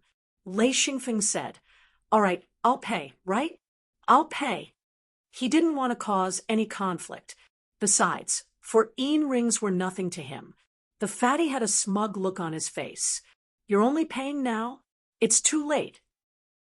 5 yin rings per person. If you don't pay, then don't leave." Hee hee, we gave you face, but you don't want it. Do you think we brothers are easy to talk to? Lei Xingfeng's expression darkened. He had originally wanted to settle the matter peacefully, but he didn't expect the other party to push their luck. He sighed and said, "They really think we're pushovers. Fine, then we won't even take a single ring." The fat man grinned and said, "With just the four of you?" Lei Xingfeng laughed. "That's right, with just the four of us. Hee hee, you have 6 ninth ring sages. What are you going to do?" He didn't care about the other party at all. Tiger Love couldn't help but laugh. "Damn, it's been a long time since we fought. 6 ninth ring sages. And they dare to be so arrogant." Jean Dia stood in front of Jean Depang. "You want to fight? Come on." The fatty couldn't help but laugh. "Just you 3 ninth ring sages and a useless fatty?" Jean Depang was furious. "What's wrong with being a fatty? Did he offend you? Damn it, you're a damn fatty too." Although he couldn't beat the other party in a fight, he didn't hold back with his mouth. The fatty laughed. "Big fatty, let's get closer." Jean Depang said, "Come on, I'm not going to fight you. You have the nerve to say that. You think you're so great just because you're a ninth ring sage?" The fatty waved his hand, and the 4 ninth ring sages who were sitting immediately stood up and approached. They looked like they were bullying him. The 6 ninth ring sages surrounded him. Suddenly, someone shouted, "They're fighting! Look, they're fighting!" They really wanted to see the world burn. Lei Xingfeng laughed bitterly and said, "This is the first time I've encountered something like this." Blackbird stared at him and said, "What do you mean?" "That's human nature. They're nothing. No, they're not even a bird." Hearing Blackbird's words, the fatty was dumbfounded. He pointed at Blackbird and said, "This bird can talk. It's so **king fun. Kid, leave this bird and forget about the rest. I'm easy to talk to." Blackbird exploded. "Leave your **king bird. Fat your **king head. Look at your fat head and big ears. You're a pig." The fatty was scolded so badly that he was dumbfounded. It would have been fine if a human had scolded him, but he couldn't stand being scolded by a bird. He flew into a rage and said, "I'm going to **king tear you apart." Blackbird didn't care about his threat. "Caw, this bird is so scared. So scared. Come and try." This guy was purely here to attract hatred. The fatty said, "Tang, he ninth ring sages." The thin man beside Tang, he said, "Wu Gang, ninth ring sages." Lei Xingfeng was stunned. "What do you mean?" "Sign up before the fight." He said, "If you want to fight, then fight." "So much nonsense. Leave it to me." He waved his hand and signaled Jean Dia and Tiger Love to protect Jean Depang. Jean Dia grabbed Jean Depang and quickly retreated. Tiger Love didn't want to leave, but insisted on standing beside Lei Xingfeng. Tang he sneered and said, "Want to run?" "Hee hee, there's 6 of us. Where can you run to?" Skinny Wu Gang smiled mischievously. "You should just pay up obediently. It's not worth it to be beaten up so badly just for a few rings." Lei Xingfeng suddenly laughed and said, "You've got us? Hee hee, we still don't know who's going to win." Everyone knew that they could fight in public, but they definitely couldn't kill. They were all from the hidden sect. If they killed someone, they would immediately attract the attention of their elders. That wouldn't be fun. As for fighting, as long as no one died, the elders of the hidden sect wouldn't care. Of course, if you were a lonely soul without the support of the hidden sect, your death would be in vain. Tang he looked at Lei Xingfeng in front of him and couldn't help but tease. "Little guy, you want to challenge the 6 of us? Hee hee, you can't blame anyone if you get beaten up." Ha ha ha ha ha. The 6 guys laughed wildly. They had already seen Jean Dia carrying Jean Depang over. They all thought that Jean Depang was the leader of this group, which meant that he was a direct descendant of the hidden sect. As long as he didn't die, he wouldn't cause any trouble. As for Lei Xingfeng, they just treated him as a normal guard. Of course, they couldn't kill a normal guard, but they could severely injure him. Therefore, Tang He and the others were prepared to teach Lei Xingfeng a lesson and let him know the consequences of not handing over his yin rings. Not only did they beat him up, they also wanted to blackmail him. The 6 of them had long wanted to establish their dominance, but unfortunately, they hadn't been able to find one. Those who were left behind either immediately paid the yin rings or turned around to leave. Lei Xingfeng waved his hand, and 6 silver, level humanoid beasts appeared. He smiled and said, beat them up hard. Don't kill them. Tang He and the others did not recognize the puppet beasts, so they were very surprised by the silver puppet beasts that appeared in front of them. He said, what is this thing? Then he saw a puppet beast step forward and punch out. The other 5 silver, level humanoid beasts also pounced on their opponents. As soon as they started fighting, the 6 of them were knocked to the ground, back in the Forbidden Grounds. Even true Lord Lazi was beaten by a group of silver-level humanoid beasts. Lei Xingfeng was afraid that he wouldn't be able to beat them, so he took out 6 silver-level humanoid beasts at once. They were all filled with energy. This kind of strength wasn't something 6 ninth ring sages could withstand. Tang He and the others couldn't fly away even if they wanted to. A force field appeared around the silver-level humanoid beasts, firmly holding them to the ground. They could only struggle with all their might. However, the silver-level humanoid beasts were too fast. Their punches and kicks were as fast as lightning. The attacks were like a torrential downpour, producing crackling sounds, mixed with the screams of the 6 people. The other adepts present all had their mouths open in shock. Most of the people here had never seen a humanoid beast before, and only a few vaguely knew about it. Without Lei Xingfeng's order, the 6 silver-level humanoid beasts wouldn't stop. Of course, they also obeyed Lei Xingfeng's order to not kill their opponents. A 9th ring sage wasn't easy to kill, so the silver-level humanoid beasts attacked with all their might. Soon, Lei Xingfeng discovered some secrets. The 6 silver-level humanoid beasts could actually cooperate. They didn't fight one-on-one, but interspersed their attacks. That was why their attacks were faster and more unpredictable. Lei Xingfeng waved his hand and called back one of the silver-level humanoid beasts. He had it stand beside him and continued to observe.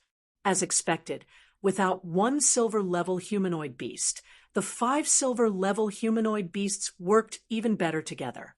Their attacks didn't decrease, but instead increased. At this time, Jean Daya and Tiger Love also discovered the secret. Jean Daya said, "That's strange. Without one silver-level humanoid beast, their combat power increased." Tiger Love said, "When the 6 silver-level humanoid beasts worked together, there was less coordination. But with 5, there was more coordination." Lei Xingfeng nodded. "That's right. I noticed that too. And I feel that with 5 silver-level humanoid beasts working together, their combat power increased." Jean Daya said, "Call back another one." Xian Feng called back another mannequin beast. Instantly, the remaining 4 mannequins changed their coordination, as if they were butterflies flying through flowers, crisscrossing, dazzling the eyes of those watching. In an instant, Tang He's group of 6 was in a tragic state, being beaten all over the place. Jean Daya's jaw dropped. After a while, he said, "That's insane." Lei Xingfeng called back another silver-level humanoid beast. The 3 silver-level humanoid beasts' movements changed again, and the strength of their attacks increased. Before Lei Xingfeng could call back another silver-level humanoid beast, the remaining 3 silver-level humanoid beasts had already beaten the 6 of them to the ground. Since Lei Xingfeng didn't give the order to kill, as long as the 6 of them lay on the ground obediently, they wouldn't be attacked. Soon, the 6 of them understood that as long as they didn't move, they wouldn't be attacked. The 6 of them lay on the ground moaning. Chapter 354. Everyone gasped in surprise. The 6 ninth ring sages couldn't fight back at all. They didn't even have time to release their seals before they were beaten to a pulp. Jean de Pang was excited. He walked over to Tang He and said with a smile, "Fatty, Ayaya, are you crying?" Tang He spat. "You're the one who's crying." Jean de Pang stomped his foot on Tang He's hand. Tang He let out a blood-curdling scream. He didn't dare to resist at all. The mannequin was glaring at him like a tiger watching its prey. Once he made a move, he could foresee that he would be beaten up violently. Lei Xingfeng laughed. "Tang He, right? Ha ha, I didn't even make a move. And you're all lying on the ground. Right. Who was it that said that he would beat the shit out of me?" Tang He began to tremble. Jean de Pan rolled up his sleeves. "I'll do it! I'll do it! I'll beat the shit out of him." Jean de Pan slapped the back of Jean de Pan's head. "Move aside, I'll do it." Jean de Pan shriveled up and retreated to Lei Xingfeng's side, muttering, "What a great opportunity. I haven't hit anyone in a long time. Really, this is robbing. Boring." Tang He, on the other hand, said, "Don't hit us, we admit defeat." Lei Xingfeng smiled. "Admit defeat? It's not that you can't, but you can't admit defeat like this." Wu Gang huffed. "What do you want?" Lei Xingfeng rubbed his chin. "Pay 1 rings. The cause is 1 rings. Hee, 100 each. I've always been fair." This was an exorbitant price. 100 rings was a huge sum for a 9th ring sage. Many 9th ring sages didn't even have that many rings. After all, rings were consumables. Tang He immediately shouted, why don't you just rob us?" Lei Xingfeng grinned. "I'm robbing you." Tang He froze, then couldn't help but shout, I don't have that many rings." The black bird suddenly said, "Bird has a way." Suddenly, everyone was stunned. Birds have a way. Everyone's heart was filled with questions. Do birds have a solution? What kind of F*King solution was that? Lei Xingfeng couldn't help but smile and said, "Okay, Bud, what method do you have?" The black bird said proudly, "Strip them naked and hang them up. Whenever we can get the rings, we'll release them." Caw, how about that? Bird's method is not bad, right? Tang He and the others all collapsed. Cultivators cared a lot about their reputation. If they were stripped naked and hung up, they wouldn't be able to live anymore. How could this bird be so vicious? Jean de Pang wiped his sweat and said, "I'm not as good as a bird." Because practitioners have a hidden Luan space, it's impossible to take it by force. Even if you kill him, you won't be able to take anything unless he takes the initiative to hand it over. Tang He shouted, "You can't insult people like this. Our sect's elders will settle the score with you." Lei Xingfeng giggled and said, "Your sect's elders will come looking for me. That's a matter for the future. As for now, you're in trouble." Tang He and the others were really scared. If they were stripped naked and hung up, it would be too miserable. He would rather be beaten half to death than be humiliated like this. So he collapsed and shouted, I'll pay. Lei Xingfeng nodded and said, "They really are candles. They can't light up without being lit." The blackbird was extremely proud. It cawed a few times, then tilted its head to watch the show. 6 people, 100 rings each. Tang He and the others obediently took it out. Even if some of them couldn't take out that much, they could pool it together. Lei Xingfeng gave Jean de Pang, and Tiger Love 100 rings each. He took 300 rings himself. Only the blackbird didn't get anything. The blackbird kept yelling that it wasn't fair, but Lei Xingfeng shut him up with one sentence. The blackbird didn't have a hidden Lewin space, and 100 yin rings wasn't small. The blackbird was helpless about not having a place to put them. Even if he wanted them and Lei Xingfeng gave them to him, he couldn't take them away. He was so angry that he used his beak to bite Lei Xingfeng's ear. With Lei Xingfeng's current physical fitness, he wouldn't feel any discomfort no matter what he did.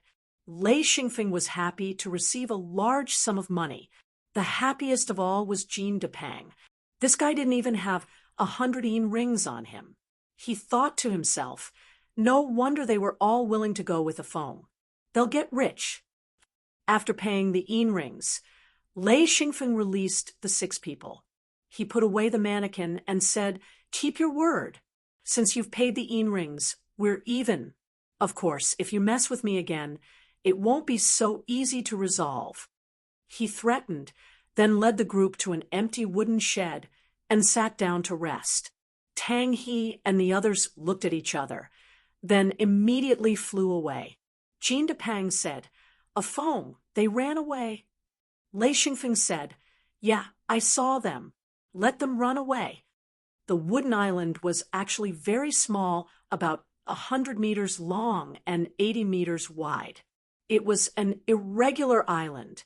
The wooden shed took up a very small area, about 10 square meters. Lei Xingfeng and the others sat down.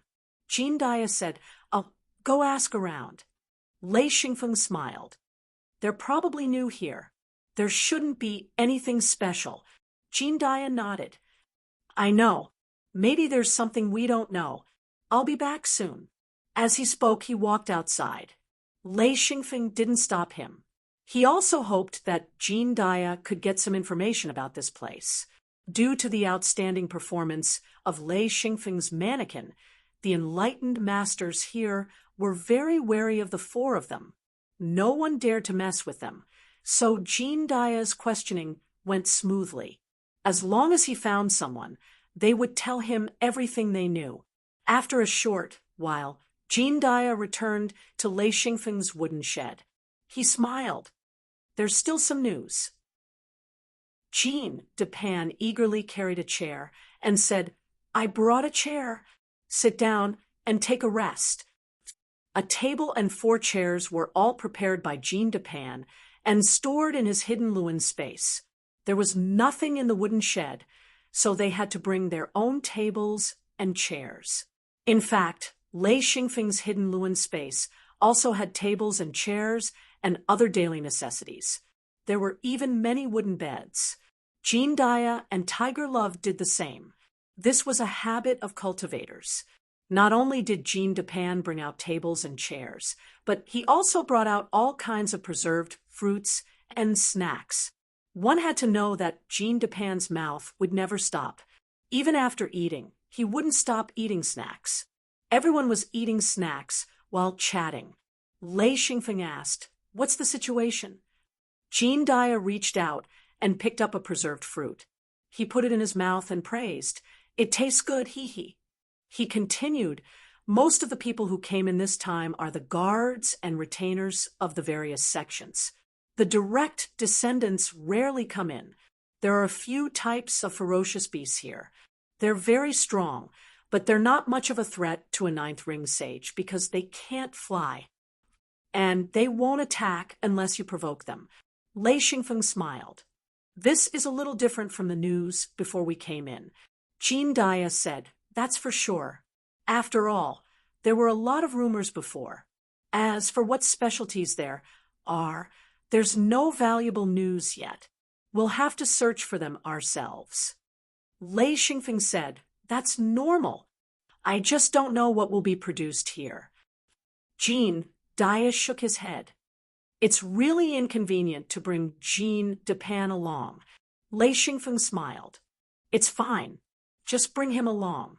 I have a human puppet to protect me, so I'm not afraid of any accidents. Jean Depang's face reddened. He knew he was a burden, but his strong curiosity and desire to collect ingredients made him want to level up quickly for the first time. It would be best if he could reach the sixth ring sage body, so he wouldn't be a burden to others. He'd gotten 100 rings this time, so he could at least advance by 1 or 2 levels. Jean Dia said, Jean Depan, work hard to level up in the future. Don't just eat and drink all day. Jean Depan nodded helplessly. He had no choice. Jean Dia was his senior, so he couldn't refuse. As for eating, he would never give up. If he couldn't eat, then life would be meaningless. Tiger Love smiled. Yeah, everyone else cultivates like crazy because they don't have enough rings. You have enough, but you don't work hard at all. Jean Depan hurriedly raised his hand. I'll work hard. I'll work hard. Seeing that everyone wanted to teach him a lesson, he quickly expressed his stance. But in his heart, he grumbled, when it's time to eat, you guys are faster than anyone else. After you finish eating, you wipe your mouths, and then you come to bully me. Sigh, what bad luck. The blackbird chimed in as well. That's right, that's right. Caw, fatty, if you keep eating like this, you'll get fatter and fatter. If a bird was like you, it'd be a fat bird. It wouldn't even be able to fly. Caw, caw. Jean Depan glared angrily. Since when did a bird start lecturing him? But he really didn't dare to argue with the blackbird. After suffering so many losses, he wisely kept his mouth shut. Lei Xingfeng asked, Uncle Jean, is this a swamp? Is there no place that isn't a swamp? Jean Dia said, We don't know yet. As far as the scouting area is concerned, no one has found any land. It's all shallow water. The shallow water here is a swamp, and it's the kind that's easy to sink into. Lei Xingfeng shook his head. That's not right. Maybe the avocado swamp is huge, but it's impossible for the entire outer world to be a swamp. That doesn't make sense. We can scout it out. If it's a swamp, even if there are any treasures or minerals, it'd be difficult to excavate them. If that's the case, then the avocado swamp has no value. Jean Dia agreed.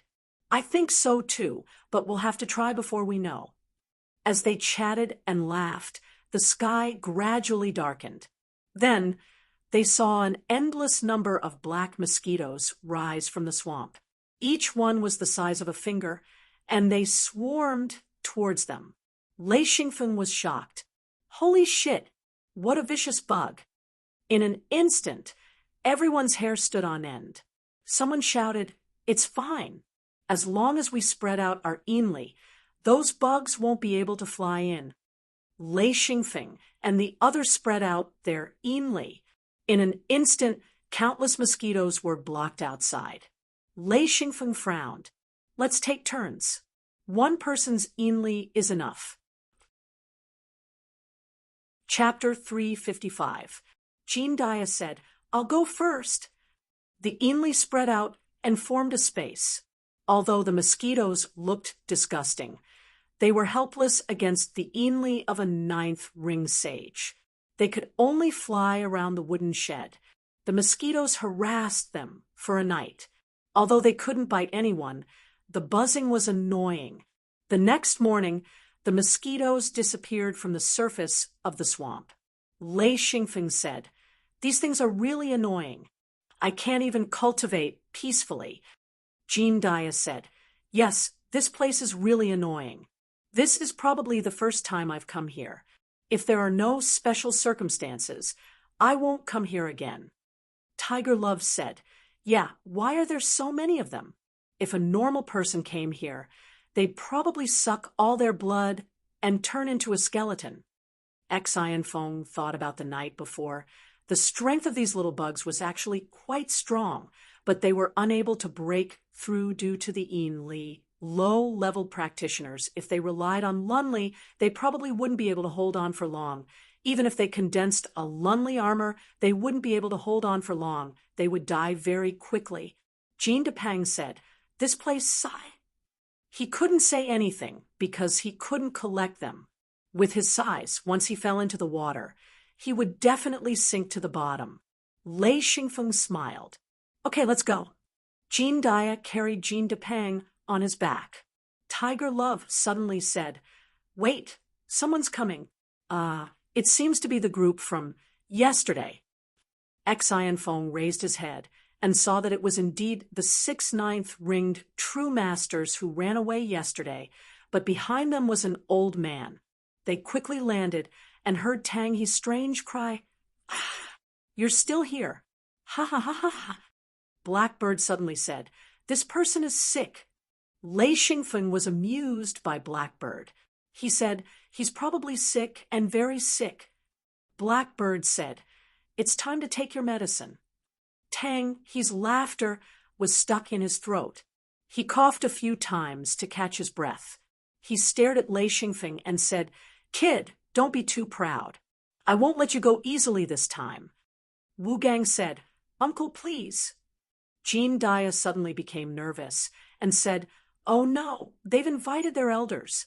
Tiger Love grew nervous as well.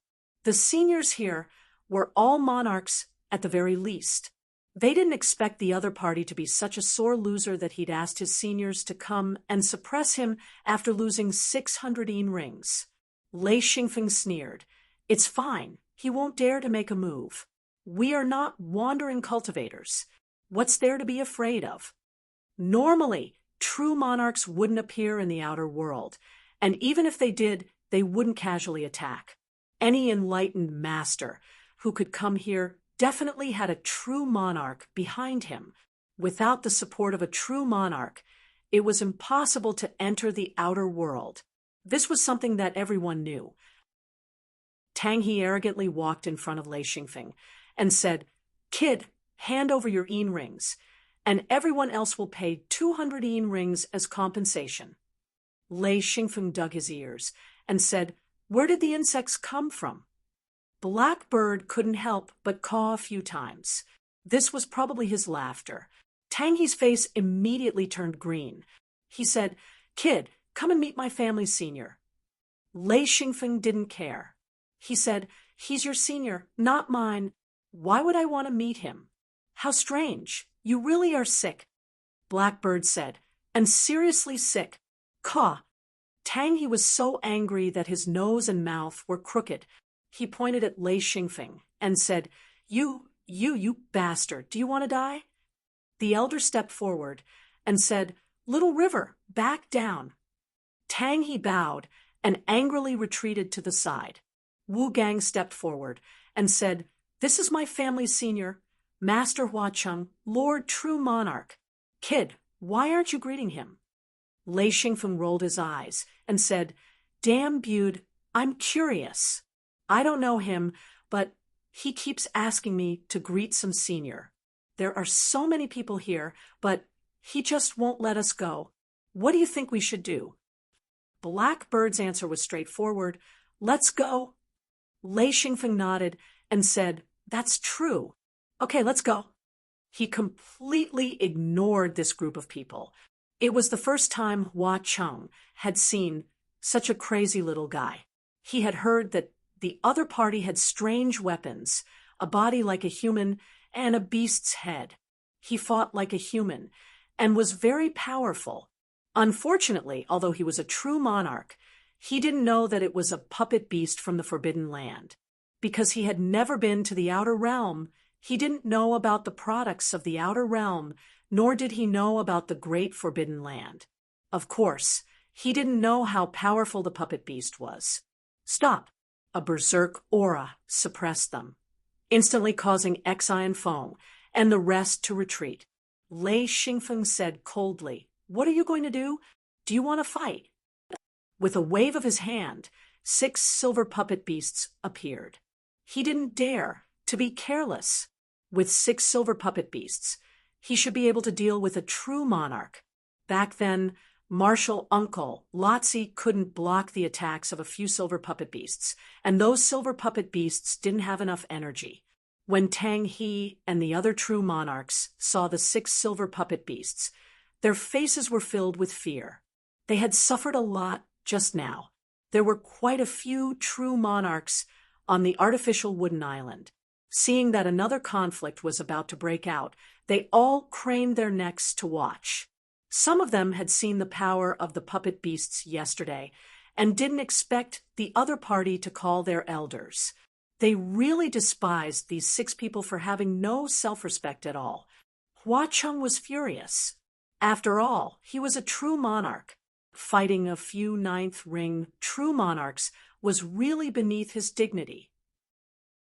Plus, the other party wasn't necessarily easy to deal with. They all came from secret sections. If the other party called their elders, then things would get interesting. There were differences between true monarchs, and the differences were huge. For example, Gucci was a peak, true monarch, 1 step away from becoming a heavenly monarch. Feng Qinzong had just become a true monarch. His strength was much weaker than Gucci's. Even 2 Feng Qinzongs might not be able to defeat 1 Gucci. This was the difference between true monarchs. Hua Cheng sneered. You want to stop me with just these few things? You must be dreaming. Lei Xingfeng's face was cold. I don't know if I'm dreaming or not, but you're an elder. Not only do you not control your own disciples, you even shamelessly came out. Don't you know that disciples should solve their own problems? If you want to do it yourself, why don't you try? Who the hell is afraid of you? The black bird opened its mouth and scolded. Caw, you old bastard. Caw, shameless thing. Hua Cheng's face was completely black. Even the bird was scolding him. If he could tolerate this, what else could he do? He said darkly, You want to die? Good, very good. Ha ha. Kid, I'll let you know what King regret is. Lei Xingfeng knew that he couldn't be kind anymore. Originally, he could have just given him a bunch of rings. Even if he was a true monarch, it wouldn't have mattered. But now, he had offended the other party. After all, the other party was a true monarch. He had the dignity of a true monarch. Of course, he couldn't let this go. Hua Cheng said again, Little River, bring your people to patrol the side.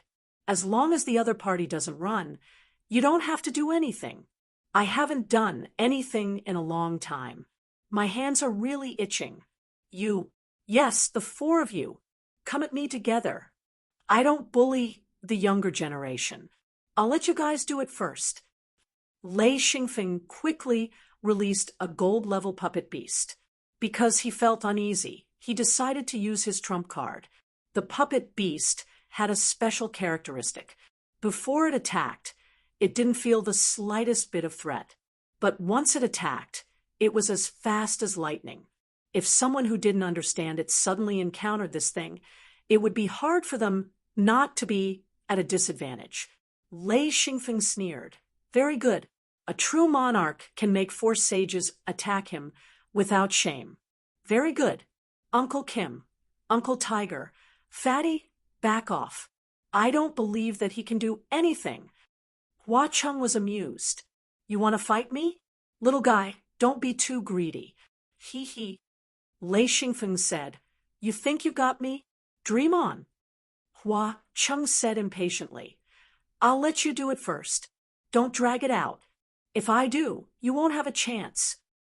Lei Xingfeng said, You're shameless. Blackbird said, Shameless, shameless, shameless, shameless, shameless. Jie. Hua Cheng shouted, You're courting death. He moved and was about to attack. Lei Xingfeng shouted, Fight. Don't hold back. He was very clear about the strength of a true monarch. He was definitely no match for him. Even if he was a thunder attribute, true monarch, and could challenge people above his level, the difference between a true monarch and a true monarch was too great. This kind of challenge would not succeed. He relied on the power of the puppet beast. A golden light flashed in front of Hua Cheng's eyes. It was so fast that he didn't even have time to react. He only had time to raise his hand and use his strength to protect his body. Although Lei Xingfeng gave the order, the 6 silver puppet beasts didn't move. Only the gold puppet beast attacked fiercely. This was caused by the difference in level. If the gold puppet beast was here, the silver puppet beast wouldn't have to attack. This was something that Lei Xingfeng didn't know. The gold-grade puppet beast released its force field and instantly enveloped Hua Cheng. It was known that gold-grade puppets were able to exchange blows with heaven monarchs, especially gold-grade puppets that were filled with energy. They were even more ferocious, and their attack speed was absolutely terrifying to the extreme. The puppet beast mostly used physical attacks and rarely used energy attacks. Of course, the gold puppet beast had energy attacks, but it usually wouldn't use them. It mainly depended on the enemy's distance. If the enemy was within 100 meters, then the attack range would be absolute. The power of its fists and feet would be maximized. In an instant, Hua Cheng felt like he was in a storm. This kind of attack was something he had never seen or even imagined. It was too fast and too heavy. He was completely stunned. The result of his subconscious defense was that he was knocked to the ground by the violent attack. Since Lei Xingfeng gave the order to not hold back, this meant that the gold puppet beast could attack with all its might. Hua Cheng was like a blade of grass in a storm. He was beaten until he couldn't speak. He could only let out meaningless whimpers. Lei Xingfeng reached out and touched his face. He realized that there was blood on his hand. It wasn't because he was injured, but because Hua Cheng's blood had splashed on his face. Only then did he realize that his order was a bit too harsh. According to the current attack style, Hua Cheng could really kill a true monarch. Tang, he started to tremble. Wu Gang and the other ninth ring sages were frightened. They had never seen a true monarch being beaten up. Was this still their martial uncle? This person who was whimpering from the beating was almost beaten into a pig's head. There was a circle of blood on the ground, and there was a crackling sound. The attack speed of the gold level puppet beast was terrifying even to the Lord of the Meridian Sun. That was when the gold level puppet beast did not have enough energy. Now it was full of energy. The most frightening thing was that the gold level puppet beast was commanded by someone. Its strength was greatly increased.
Chapter 356. Therefore, Hua Cheng's fate was tragic. Lei Xingfeng hurriedly said, "Don't kill him." They really couldn't kill him. Beating him up wouldn't be a big deal, but killing him would cause a war between the two sections. Most importantly, Lei Xingfeng's house was empty. Neither Guqi nor Wu Yang were at home. Once the sects fought, it would be a big deal. The gold-grade puppet beast roared. It was obviously dissatisfied with Lei Xingfeng's order. However, it began to slow down, giving Hua Cheng a chance to catch his breath. After all, it was a monarch and had many tricks up its sleeves. Even so, the gold-grade puppet beast was still suppressing him. For the first time, Lei Xingfeng felt the strength of the puppet beast. Although it had slowed down, every attack landed on a critical point, making it impossible for Hua Cheng to attack. Hua Cheng was so frustrated that he wanted to die. The gold-grade puppet beast's attacks were all perverted. They were all critical points. He had to dodge and block them, or he would be seriously injured. It aimed a kick at Hua Cheng's crotch. Hua Cheng leaned to the side, but the leg had already been retracted.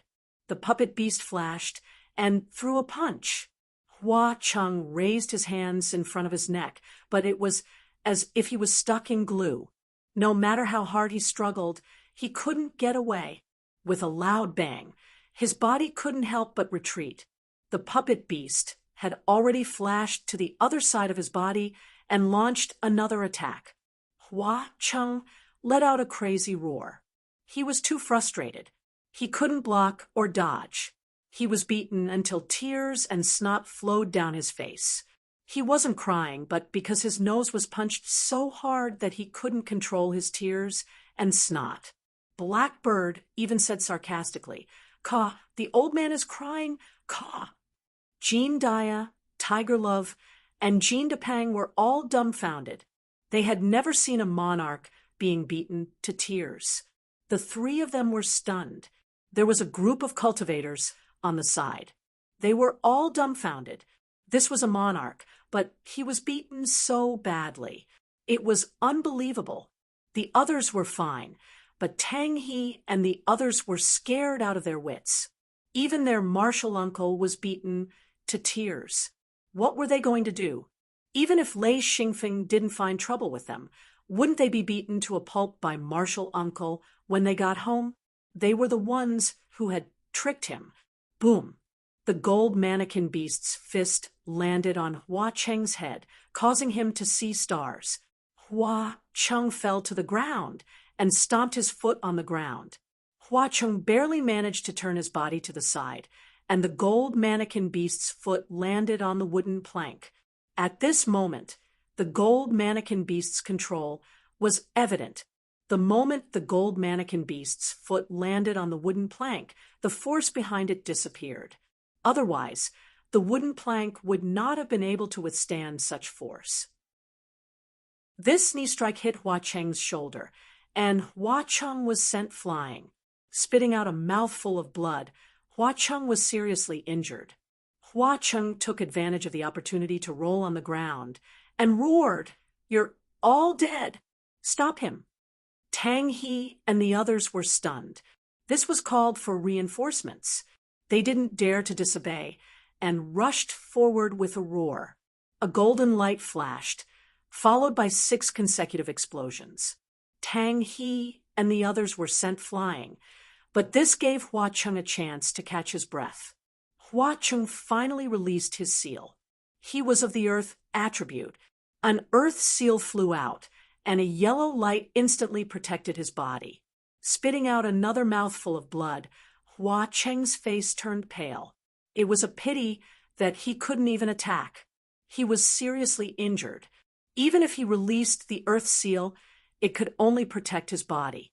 Even if he wanted to escape, it would be difficult. He was surrounded by the gold mannequin beast's force field. Unless he escaped from this force field, he would not be able to escape. However, the gold mannequin beast was like a maggot to his bones. If it wasn't for Lei Xingfeng's order not to kill, Hua Cheng might have been killed. This was the result of Hua Cheng's carelessness. If he knew how strong the gold mannequin beast was, he wouldn't have fought like this from the beginning.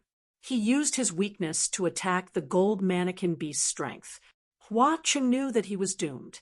Seeing that the mannequin beast's violent attacks were about to break through the Earth Seal's defense, he shouted, "Stop! Stop! Stop fighting!" Without Lei Xingfeng's order, the mannequin beast would definitely not stop. It continued to attack wildly. Hua Cheng helplessly roared, "I admit defeat! I admit defeat! King stop!" Lei Xingfeng chuckled and said, "Come back!" The gold mannequin beast's body flashed and returned to Lei Xingfeng's side. Although Tang He and the others were sent flying by the gold mannequin beast, they didn't suffer much damage. They scrambled to Hua Cheng's side and helped him up in a flurry. Hua Cheng coughed repeatedly. He took out a bottle of medicine and poured it into his mouth. He clutched his chest and exhaled after a while. He stared at Lei Xingfeng and then at the gold mannequin beast. Everyone could see the fear in his eyes. "You win. What is he? How is he so strong?" Hua Cheng was very unwilling to admit defeat. However, he knew that there was no point in continuing the fight. His opponent had such a terrifying weapon. There was no way he could win. He didn't hesitate and chose to admit defeat. Lei Xingfeng said, "This is a mannequin beast." As he spoke, he put away the 6 silver mannequins, leaving only the gold mannequin beast to guard him. This was to prevent Hua Cheng from flying into a rage out of humiliation and injuring others. At the same time, it was to intimidate Hua Cheng. Hua Cheng was stunned and said, "Mannequin beast." He thought for a moment and suddenly remembered. He exclaimed, "Extraterrestrial? Mannequin beast. I got it." Although he had never been to the extraterrestrial, he had heard of it. Because he had never been there, he did not care much about it. This was why he suffered so much. Lei Xingfeng said, "What do you plan to do?" Hua Cheng played dumb and said, "What do you mean?" The blackbird could not help but scold. "Playing dumb? You don't look like you're admitting defeat at all." "Jie." Hua Cheng's pale face immediately turned red. He stammered, What do you want?" Tang He and the others were also stunned. This was the rhythm of extortion. This was too scary. A 9th ring sage wanted to extort a monarch. Lei Xingfeng laughed and said, "Bird Bude, what do you think we should do?" The black bird immediately became proud. He said, "Jie, Waiaya, bird says compensation. Jie." Hua Cheng was so angry that his face turned red. Was there anything more infuriating than this? However, looking at the gold mannequin beast, he felt a chill run down his spine. He gritted his teeth and said, "How do you want compensation? Tell me." He completely admitted defeat. The blackbird crowed proudly, then said, Jie, why did you hit me? Jie, I know bird says, in rings." The blackbird, who was beside himself with joy, was patted by Lei Xingfeng. Only then did he become a little more serious. Hua Cheng said, "How much?" The blackbird said, "Bird says 6 Jie, 1,000. He was going to say 600, but he suddenly remembered that this was a monarch. How could it be so little? Hua Cheng frowned. This number was a bit high, but as a monarch, he could afford to pay in rings. He did not want to stay here and be humiliated. He raised his hand and threw out a bag, saying, "Okay." Jean de Peng laughed and walked forward. He picked up the bag and checked it. He nodded at Lei Xingfeng and said, "It's correct." Lei Xingfeng said, "All right, I'll let it go this time. Teach your disciples well in the future." He was too lazy to continue. It was good enough to get a large amount of yin rings. In fact, he didn't earn much. After all, the gold mannequin beast consumed energy. In the battle just now, He had used up at least a few hundred yin rings. Hua Cheng also didn't have the face to stay. He left with Tang, he, and the others. Seeing Hua Cheng and the others leave, Jean Dia said, "Those disciples are going to be in trouble when they go back. They'll probably be beaten up or worse." The black bird said proudly, "Luckily I'm smart. 1,000 yin rings." Lei Xingfeng said, "Ignorant." He had originally hoped that the blackbird would ask for an exorbitant price. Who knew that the blackbird's appetite was so small, only asking for 1,000 yin rings? If he had asked for 10,000, the other party would definitely not have agreed. But after some bargaining, the price was much higher than 1,000 yin rings. He regretted letting the blackbird ask for a price. The blackbird didn't understand. "What do you mean?" Jean Dia said, "A fong means that your price is too low." Tiger Love said, "Yeah, the other party is a monarch. You can ask for a bit more." The blackbird was stunned. He said, Then how much should I ask for? 1,000 yin rings is a lot. Should I ask for 2,000 yin rings?" He thought that doubling the price would be good enough. But then Lei Xingfeng said, "Ignorant." Jean Depang couldn't help but laugh. He said, "You should ask for 10,000 yin rings." The blackbird was shocked. "Wow, waha, black, you're blacker than the blackbird. Gah, scary." This number shocked the blackbird. Lei Xingfeng nodded. "That's the only way to bargain with the other party. If you ask for a price, you'll be able to sell the fruits of victory very cheaply." The blackbird said dejectedly, "Gah, I was wrong." Lei Xingfeng said lightly, "I'm not blaming you. You're just inexperienced. There's nothing to be proud of." The blackbird was touched. He combed Lei Xingfeng's hair with his beak. "Gah, next time I'll ask for 100,000. Waha! Everyone was speechless. This wasn't asking for a price. This was nonsense. Lei Xingfeng said, "Let's go. If it's a monarch this time, we'll be in for a lot of fun." There was only Feng Chenzong at home. Even if Feng Chenzong came, he might not be able to beat Hua Cheng. After all, he'd just become a monarch. There should be a gap in strength. Lei Xingfeng was secretly glad that he had the puppet beast. Otherwise, he'd really be bullied. Jean Dia carried Jean Depang, Lei Xingfeng, and Tiger Love into the air. Jean Dia said, "Where are we going?" Lei Xingfeng said, "We're going in the opposite direction." In fact, he was still afraid of Hua Cheng's group and wanted to avoid them. The three of them flew in the opposite direction. After flying for 4 days straight, they still couldn't find a place to rest. Even though the three of them were ninth ring sages, they were still exhausted. The journey had been difficult, especially at night when flying was extremely taxing. Jean Dia said, "A phone, we can't go on. If we can't find a place to stay, we'll have to go back."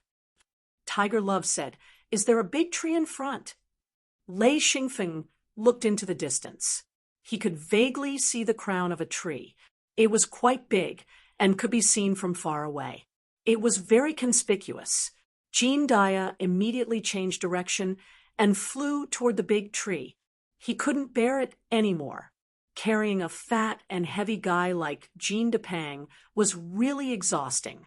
After a short while, the four of them finally saw a gigantic tree. This tree was very similar to the banyan tree in Xian Feng's previous world. A single tree could take up a few hectares of land. This tree was even more gigantic, with countless roots hanging down from it. The ground was filled with intertwining thick roots. The ground was still a swamp, but this tree relied on its developed roots to float on the ground.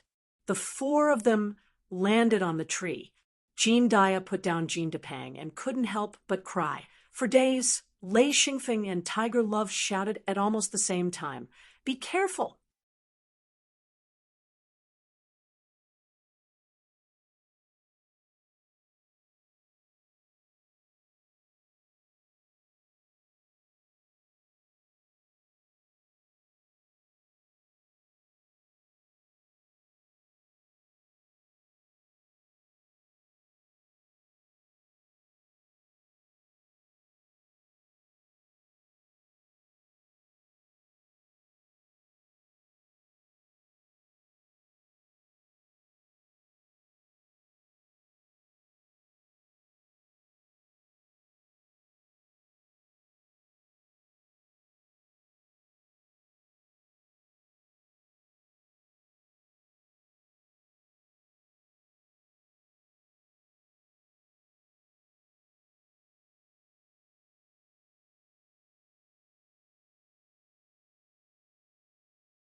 Chapter 357.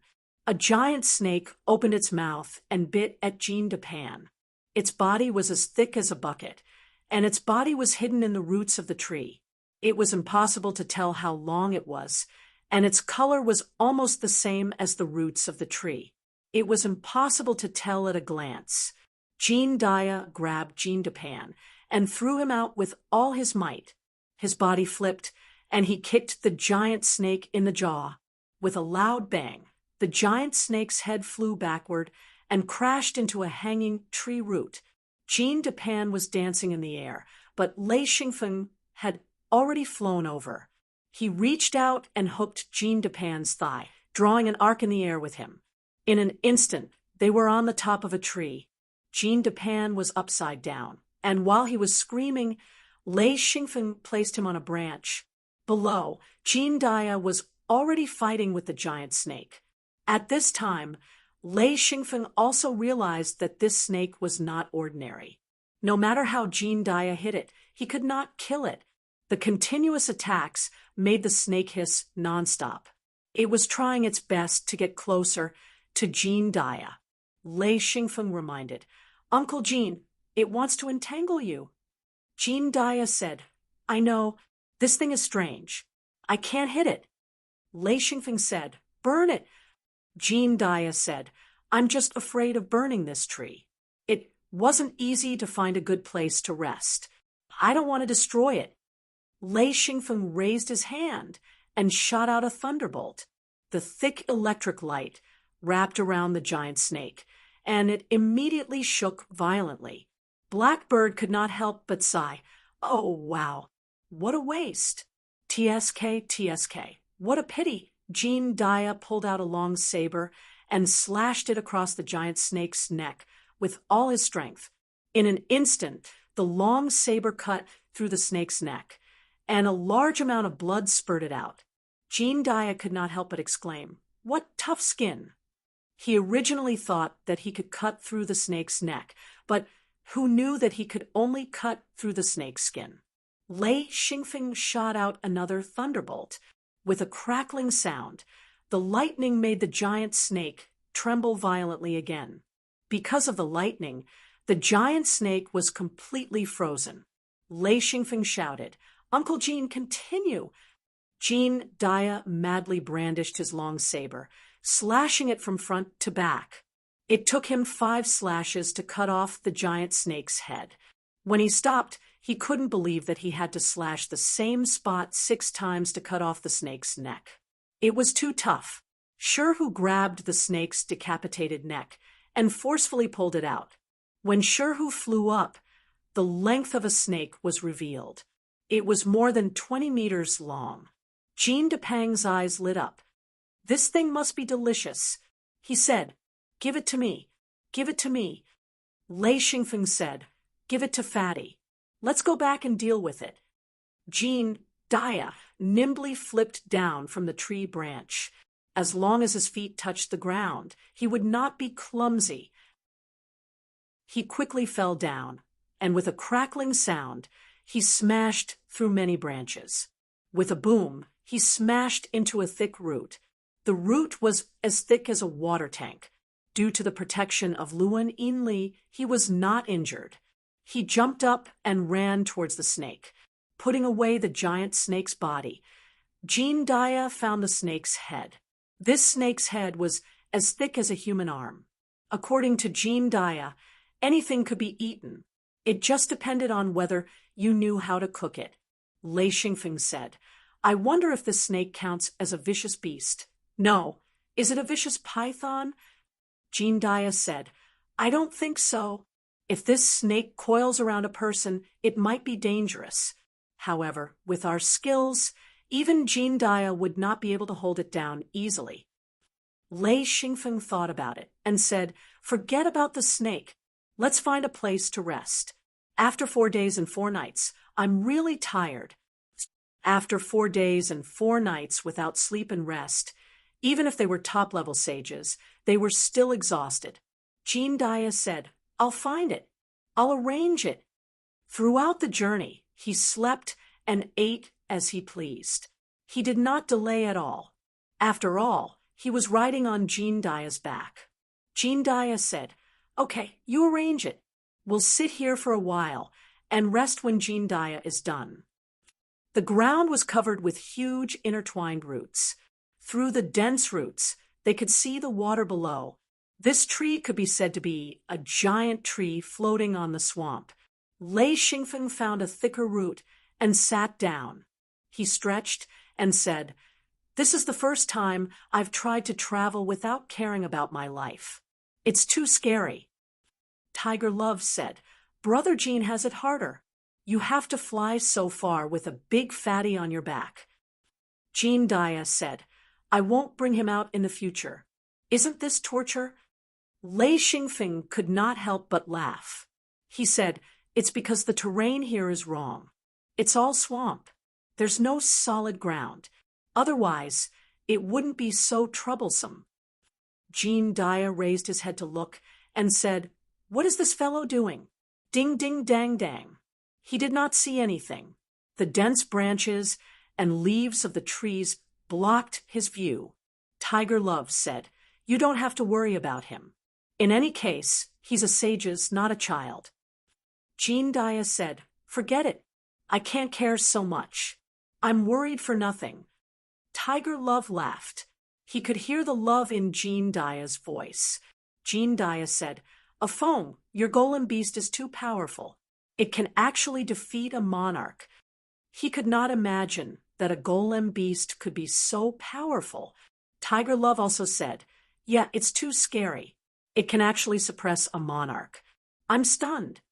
Lei Xingfeng said, "That's because he doesn't understand the golem beast. If there's a distance between them, even the golem beast can't control him. A monarch is a monarch after all. At most, they can't do anything to each other. However, if there are two golem beasts, a normal monarch can't win." Tiger Love asked curiously, "How many golem beasts do you have?" Lei Xingfeng laughed and said, "3 golem beasts." Jean Dia could not help but exclaim, "A foam, you're too evil. You deliberately dug a hole for that guy to jump into." Lei Xingfeng said, "If I wasn't confident, how would I dare to provoke a monarch? It's not like I don't know how powerful a monarch is." Tiger Love laughed and said, "That monarch who was tricked will probably regret it to death when he goes back." Jean Dia said, "If I were that monarch, I would definitely beat that little fatty half to death when I go back. He's 2F** king tricked me. Lei Xingfeng suddenly slapped his head and said, "Sai, I'm a pig." Jean Dia asked curiously, "What's wrong?" Lei Xingfeng laughed bitterly and said, "I thought that since it's a swamp, we can't fall. Actually, we can just send a small boat. Damn, we actually flew for 4 days and 4 nights. That's too stupid." Jean Dia and Tiger Love were stunned. After a while, Jean Dia said, "You're right, but where do we get a small boat?" Lei Xingfeng said, "I have one. I always keep a small boat in my hidden Luin space. This time, I actually forgot all about it. Sigh. I wasted so much energy and was so tired that I pissed my pants. This is ridiculous." Jean Dia and Tiger Love were both amused by Lei Xingfeng. Lei Xingfeng also felt that it was funny. He shook his head and said, "You're asking for trouble. Fortunately, there's still a long way to go. I think we'll find land." Jean Depang climbed down from the tree and said, "Okay, let's go up together." The 3 of them flew up. Jean Dia grabbed Jean Depang and flew up as well. They saw that on the intersecting thick tree trunks, several large wooden planks were nailed together to form a small platform. There was even a small wooden shed on top, which could block things that fell from above, such as bird droppings and insects. Lei Xingfeng was full of praise. "Not bad. Although it's rough, it's enough for resting." There was also a layer of animal skin on top of the wooden planks. Lei Xingfeng fell down and said, "I'm not going to cultivate. I'll sleep first." After saying that, he started snoring loudly. He was really exhausted. Jean Dia said, "Depang, you guard it. We'll sleep first. We'll talk when we wake up." Jean Depang and Tiger Love also fell asleep, snoring loudly. Jean Depang knew how hard it was for the three of them, so he silently sat on the side and waited. Lei Xingfeng was awakened by a strong fragrance. He opened his eyes and sat up. He immediately saw Jean Depang barbecuing meat. This guy had placed a barbecue rack on a tree branch and set it over a charcoal brazier. The side of the rack was full of barbecued meat. Large pieces of meat were skewered with steel rods, roasting until they were golden brown and plump. Suddenly, Xian Feng felt his mouth full of saliva. He crawled 2 steps and grabbed a skewer of barbecued meat, eating it in big bites. Following the sound of his chewing, Jean Dia and Shirhu's snoring stopped, and the two of them sat up. Jean Dia's eyes were still closed. He said, "Is it that fragrant?" Tiger Love didn't say anything. He crawled 2 steps toward the direction of the barbecued meat, reached out for the steel rods, and started eating as well. Jean Dia didn't show any signs of weakness. He also grabbed a piece of barbecued meat and started eating. Jean Depang had already barbecued over 100 skewers. Each skewer weighed nearly half a kilogram. They were all fist-sized pieces of meat, and each skewer had 4 or 5 pieces. For a cultivator's appetite, this kind of meat was more satisfying. Like a whirlwind, the barbecued meat in the brazier was swept clean. The last skewer was snatched by Lei Xingfeng. This guy's eating method was terrible. He held a skewer in each hand and ate it with both hands. Jean Dia said, "Feng, you're too fast." Lei Xingfeng giggled. "I'm starving." "Hee, this is too good." "Fatty, your cooking skills have improved again." Jean Depang laughed. "Is it because after eating this, you can't eat anything else anymore?" Lei Xingfeng nodded. Yes, it's too delicious." Jean Depang smiled. "Then you'll bring me out again. Next time?" Lei Xingfeng said, "I don't mind, but you'd better ask Uncle Jean." Hee. Jean Dia said, "I'd rather eat pancakes." This time, he was in trouble. He had to carry a big, fatty and fly so far away. There was no one to replace him. It was too miserable. Jean Depang immediately deflated. "Sigh, this is terrible." Then he said resolutely, "I have to become a 6th ring sage as soon as possible. If I become a 6th ring sage, will you still bring me along? I'll fly by myself." Jean Dia said, "That's not a problem. You can go anywhere you want." Jean Depang said expectantly, "I want to go to outer space the most." This time, even Tiger Love spat. He said, "Don't even think about it. Even many true monarchs haven't been there, let alone you." Chapter 358. Lei Xingfeng smiled. "It's not like we won't have a chance in the future. However, I advise everyone not to think about it. That place is too dangerous. If we go there without the protection of experts, the chances of us dying there are very high. Even a true monarch would be in danger." Jean Dia said, "I've never thought about going to outer space. However, that place is a good place to die. When I'm about to die, I'll see if there's a way to go there. Hee, it's not a bad idea to see it before I die." Tiger Love nodded. "That's a good choice. Seeing the legendary world before you die, you'll be satisfied even if you die." Lei Xingfeng sighed inwardly. Whether it was Jean Dia or Tiger Love, they both relied on yin rings to ascend, especially Jean Dia, who had already reached his limit and was relying on yin rings to maintain his life. Every year, yin rings would be used to preserve his life, and every year, the number of yin rings he used would increase. Fortunately, he was by Lei Xingfeng's side and didn't lack yin rings. Now, he only needed to use a dozen yin rings a year. As time passed, he would use up more than 100 yin rings every year. His body would gradually collapse until the Yin Ring's power ran out. Then he would be on the verge of death, and no one would be able to save him. Jean Dia saw that Lei Xingfeng's expression was a bit ugly. He smiled and consoled him. "It's nothing. If I hadn't met a Feng, I probably wouldn't have made it. Back then, it was so difficult to obtain a single Yin Ring. Hee, I'm already very satisfied." Ever since he followed Lei Xingfeng, Jean Dia had never had to worry about Yin Rings. Moreover, he already had enough Yin Rings. Any more would be a waste. Lei Xingfeng nodded. He knew that this was Jean Dia's path. Tiger Love and Mad Eagle would also walk this path sooner or later. Once they couldn't ascend to Tao Lord, they would have to use Yin Rings to extend their lives. At that time, all of their life's potential would be exhausted.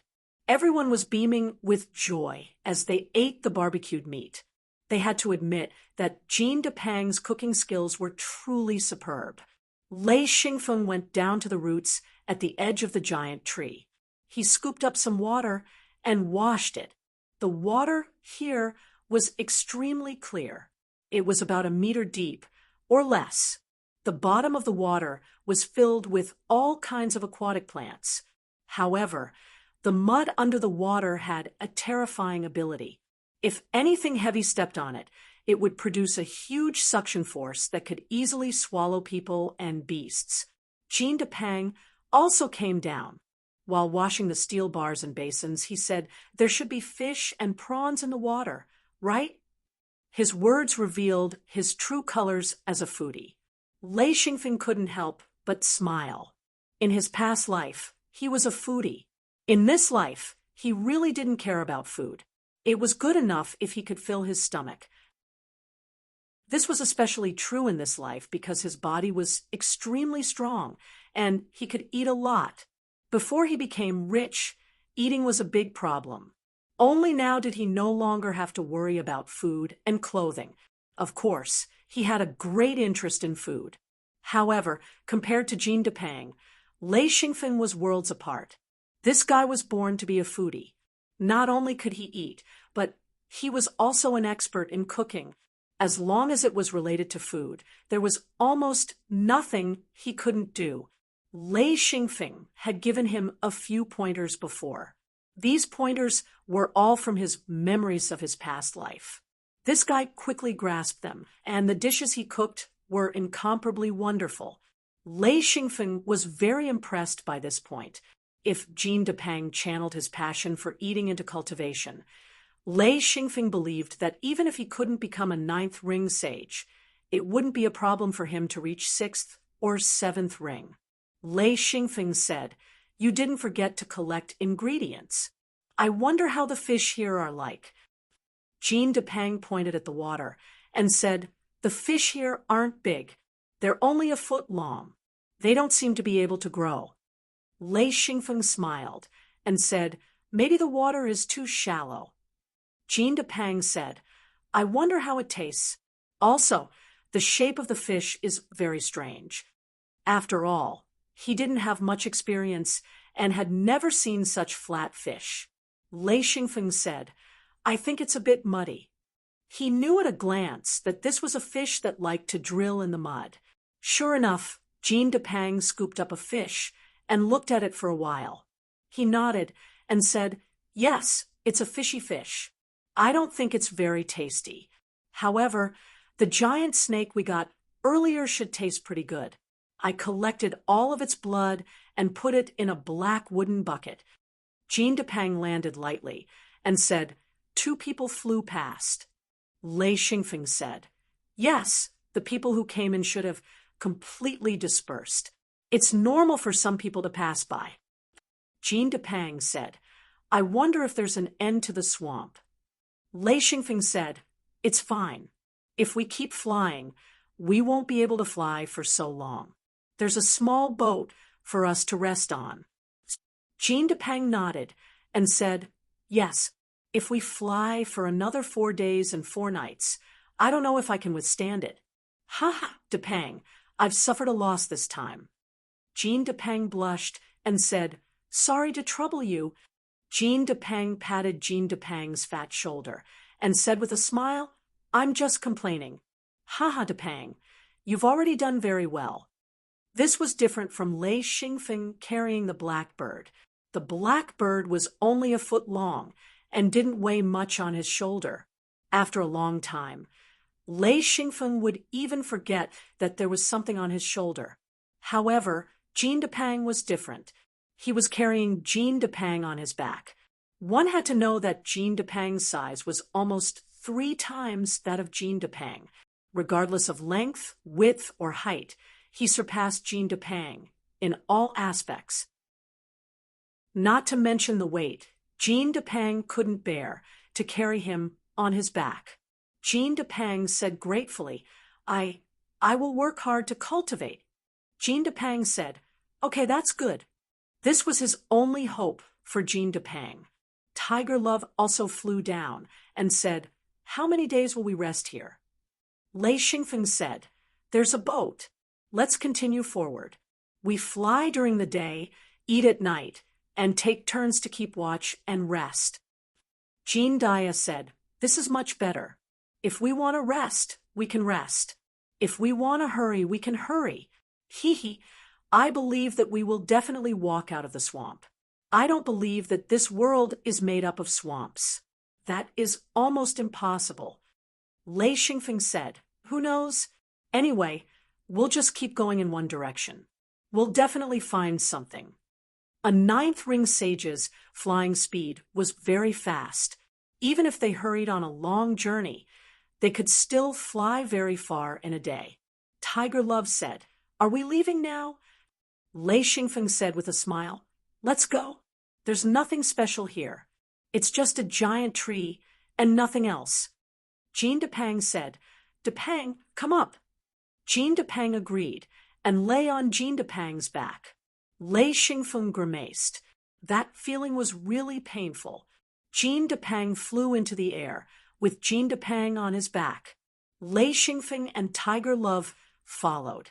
After getting their bearings, Lei Xingfeng took the lead and flew into the distance. In less than a day, they saw a large group of giant trees in the distance. This was not land, but a large swamp forest. All the trees were banyan trees floating on the water. Of course, they were not the banyan trees from Lei Xingfeng's previous life.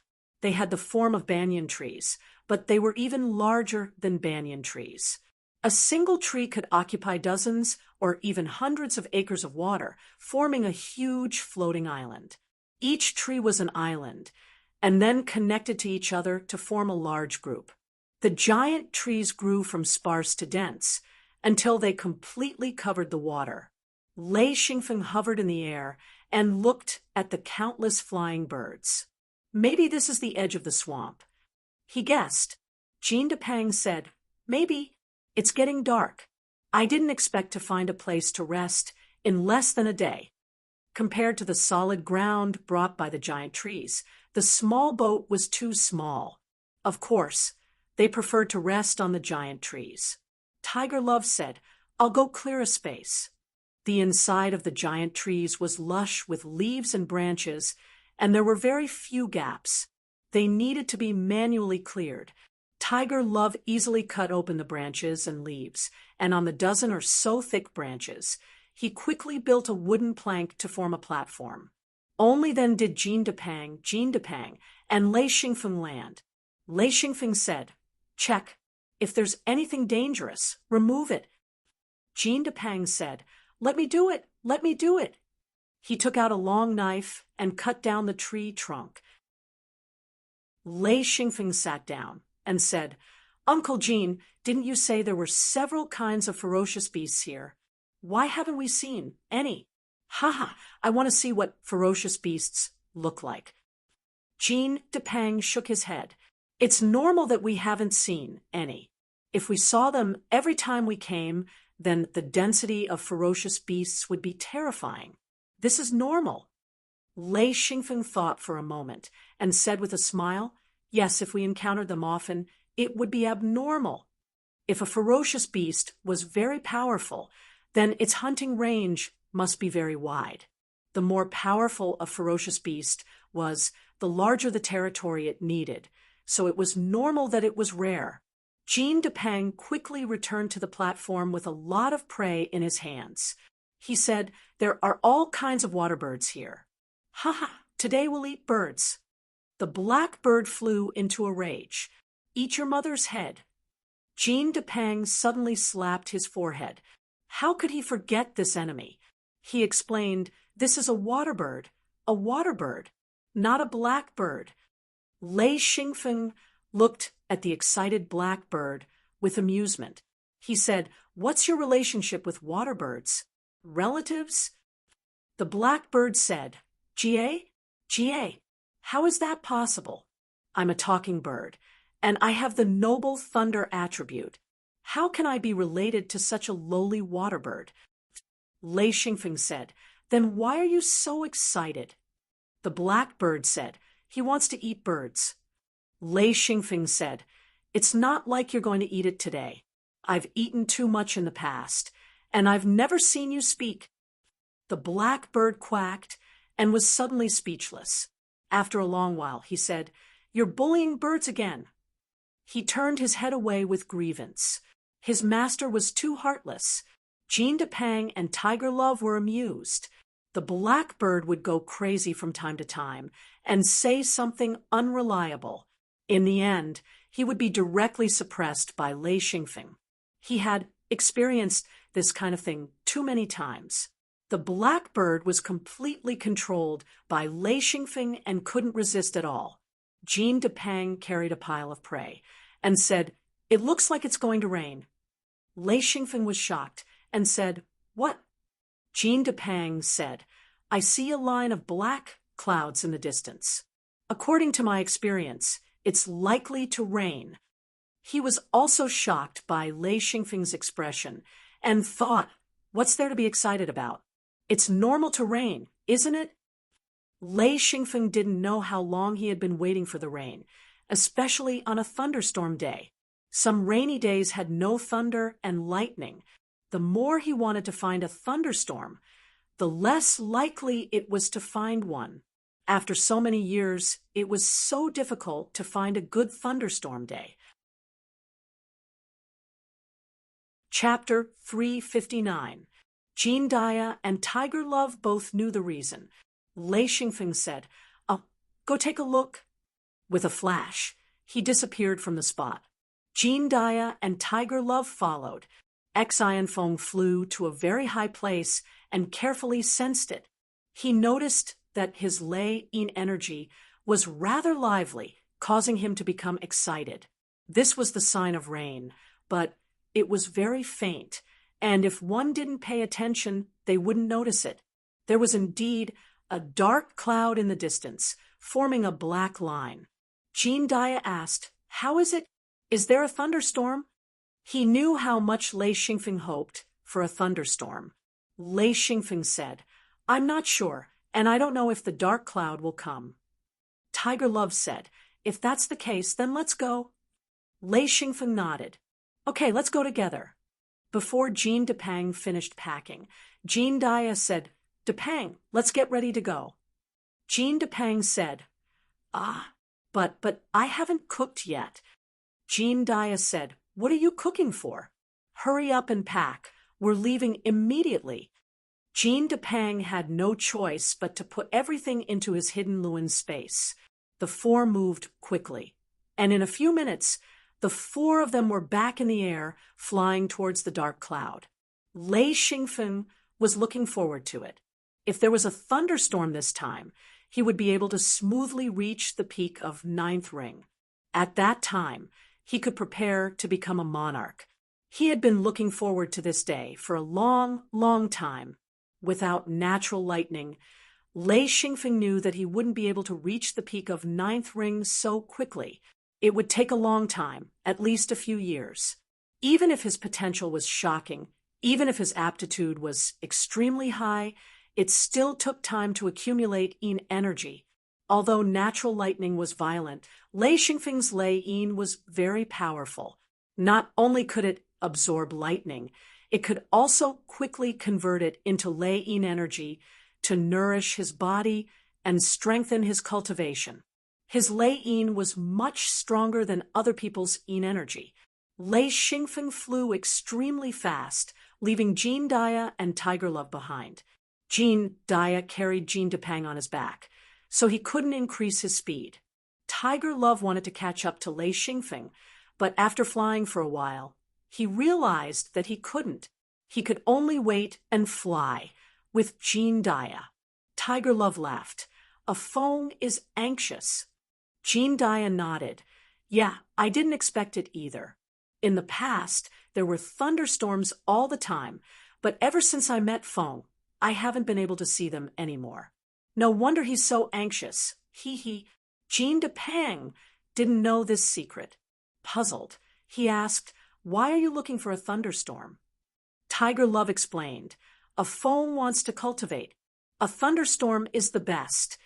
Jean Depang wasn't stupid. He asked, "Is it because of the lightning attribute?" Tiger Love nodded. "Yes, it's because of the lightning attribute." Jean Depang couldn't help but praise. "Amazing! You can cultivate like this." Everyone knew how dangerous the lightning on a thunderstorm was. Forests appeared on the surface of the water. Gradually, only a few wide rivers could be seen on the surface of the water. All kinds of wild animals also increased. It was different from the swamp. Aside from a variety of birds, there were almost no other animals in the swamp. Moreover, it was abnormally quiet. Here, the whole world was different.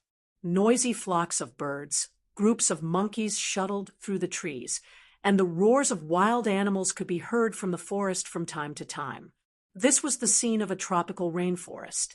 Lei Xingfeng had already flown to the sky above this boundless forest. After looking around, he turned to the left. The clouds there were thickest, and it was so dark that it seemed like a huge hat was pressing down on him.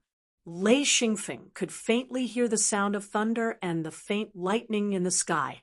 Unable to suppress the joy in his heart, Lei Xingfeng smiled. At this moment, two people flew over from the side. One of them shouted, "Hey, friend over there, please stop." Lei Xingfeng didn't have time to pay attention to them. His figure flew away like a bolt of lightning. The two people couldn't help but curse as they chased after him. Lei Xingfeng was in a hurry to enter the thunderstorm area. How could he stop talking? The thunderstorm was gone just like that. He didn't dare to waste any time and flew forward with all his might. His speed reached a terrifying level. The two people chasing after him were also a bit surprised. One had to know that their speed wasn't slow. They were actually getting farther and farther away. One of them said, "Who is this person? How can he fly so fast?" The other said, "This guy is too annoying. He didn't even answer a single question. This won't do. I want to beat him up." At this moment, the sound of something flying through the air came from behind them.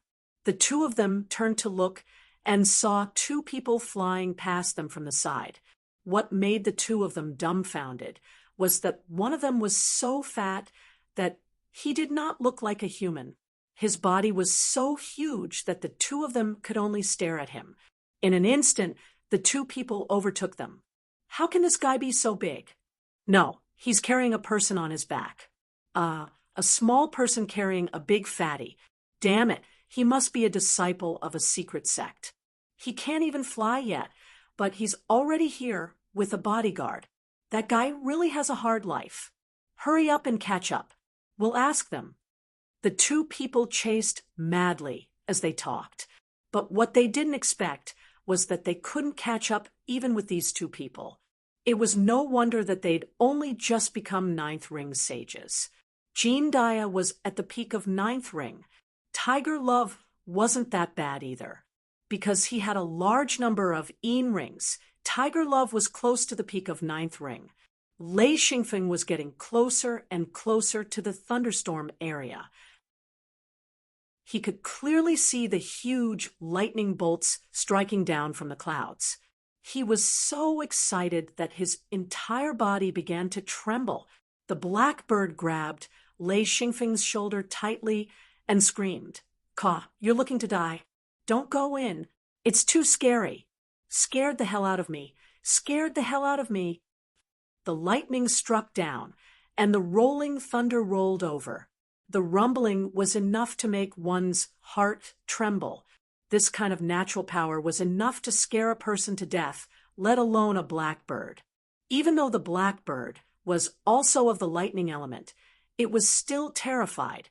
Lei Xingfeng said, "Hide to the side. Don't follow me."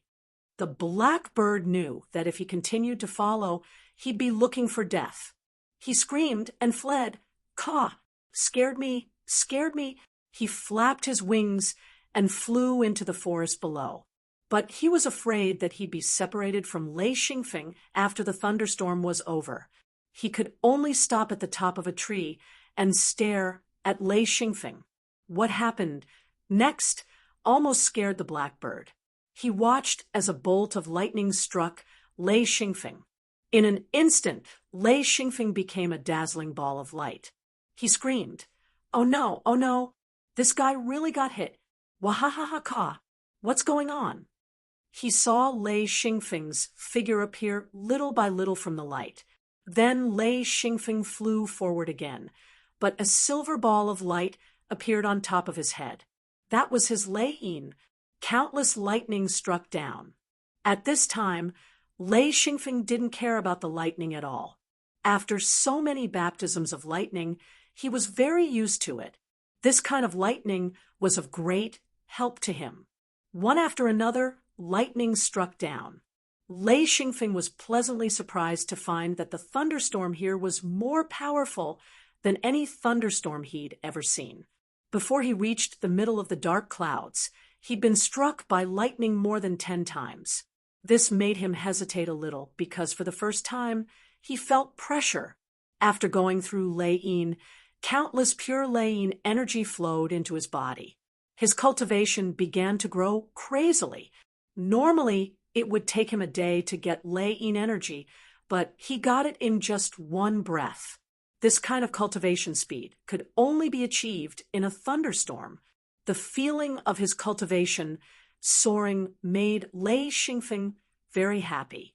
He couldn't help but let out a long whistle to vent the joy in his heart.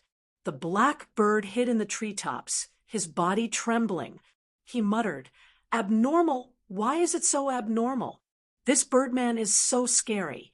Even such a big thunderbolt can't kill him. So scary." Jean Daya and Tiger Love were also close to the edge of the thunderstorm area. They didn't dare to move forward. They immediately descended and soon reached the tree. Jean Daya put down Jean Depang and said, "Find a hole in the tree. With such a big thunderstorm, if you get struck by lightning, you won't be able to survive even if you have Yinli to protect you." There were countless giant trees here. Some of them were even dozens of meters in diameter. It was easy to find a dry hole in the tree. Soon, they hid in the hole. The rain pitter-pattered down. In an instant, the sky darkened. Soon, they couldn't see their fingers in front of them. Only when lightning struck could the outlines of the trees be seen. The black bird had already hidden. He didn't dare to stay on the treetops. That wasn't watching, it was seeking death. One thunderbolt was enough to take his life. The two perfected persons who were chasing after them saw the lightning. They were so scared that they fell into the forest below and found a hole to hide in. Except for Lei Xingfeng, no one dared to fly in the thunderstorm. After more than 30 lightning strikes, Xian Feng realized that he had already reached the pinnacle of the 9th ring. This was a feat that would normally take a few years of training, but it only took him 10 minutes to do so. Because Lei Xingfeng hadn't reached Monarch yet, he couldn't absorb any more lightning. Lei Xingfeng thought of upgrading his Lei-yin and Chaos Wheel. One had to know that Lei-yin needed to fuse and digest all kinds of precious materials. He usually merged some materials into Lei-yin, but the speed was extremely slow. He had already prepared the materials to upgrade Lei-yin and Chaos Wheel. He slowly landed on the treetops. The Chaos Wheel flew out and chopped off the crown of a huge tree. The cross-section of the tree trunk was a very good platform. Lei Xingfeng sat down cross-legged. Lei-yin rose up high. He began to take out all kinds of materials from his hidden Luan space. They were all extremely precious materials. When he was free, he had already purified them. As long as he added them, Lei-yin could slowly absorb them. However, he usually had to rely on Lei-yin's power to drive it, but now he didn't need to. He could directly absorb the power from the lightning. This was the 9 orifices, Lei-yin. It required a large amount of materials and a large amount of energy. This was an ancient method and technique. Lei Xingfeng began to try. He had Lei-yin quickly absorb a material. Lei-yin, which was originally full of energy, began to spin crazily, emitting a dazzling light. In an instant, the material was completely absorbed and quickly disappeared into the 9 orifices, Lei-yin. Lei Xingfeng couldn't help but be overjoyed. In the past, if he wanted to absorb a material, he didn't know how much energy it would take. The most important thing was that it would take a lot of time, but now it only took an instant. Chapter 360. Another bolt of lightning struck Lei-yin. In an instant, Lei Xingfeng began to tremble violently because he couldn't absorb so much lightning energy. He took out a large number of materials and let Lei-yin absorb them in order. Then, he used up the excess lightning. The 9 orifice Lei-yin absorbed a large number of materials that Lei Xingfeng had painstakingly found or exchanged with various materials. Many of them were materials that even true monarchs and heaven monarchs needed. They were all absorbed by Lei-yin bit by bit. After being refined by the lightning, they quickly merged with Lei-yin. Lei Xingfeng was extremely happy. This saved him a lot of trouble. Just refining Lei-yin was enough to make him extremely satisfied. He instinctively felt that Lei-yin was transforming and becoming stronger quickly. The ability to store lightning was also increasing rapidly.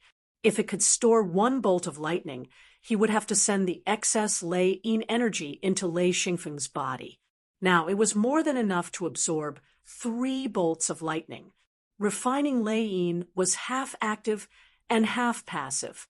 However, Lei Xingfeng could completely feel the changes in Lei-yin. Gradually, he felt that Lei-yin was himself, and he was Lei-yin.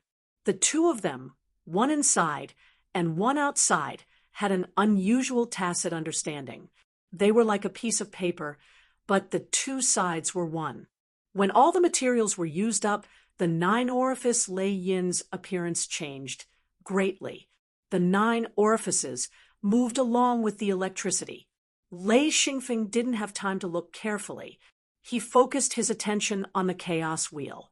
The Chaos Wheel was Lei Xingfeng's weapon. After he advanced to the 9th ring, True Lord, the Chaos Wheel's power was too weak. For this reason, he collected a large number of materials to strengthen the Chaos Wheel and planned to refine it when he was free. However, he was too busy and didn't have the time. He didn't dare to be careless with refining Lei-yin, but improving the quality of the Chaos Wheel wasn't that urgent. Lei Xingfeng took out the materials that he had collected. These were all precious materials that he had specially collected for the Wheel of Destruction. At this time, Lei-yin could take the initiative to attract lightning and use Lei-yin's lightning power to refine his Chaos Wheel. Once Lei-yin's power was insufficient, he would take the initiative to attract lightning and strike Lei-yin. After a large amount of materials were melted, the Chaos Wheel was strengthened bit by bit. The Chaos Wheel went from solid to nothingness, and then back to solid again. After going back and forth a few times, The materials were consumed bit by bit. Lei Xingfeng had a feeling that the chaos wheel's strength had greatly increased, and its might was definitely different from before. The shape of the chaos wheel was changing. Now, the chaos wheel had 6 spokes. It was a semicircle with 6 sharp protrusions. At first glance, it looked like a rudder wheel. It was dark and lightless. Only the 6 sharp protrusions shone with a silvery white light.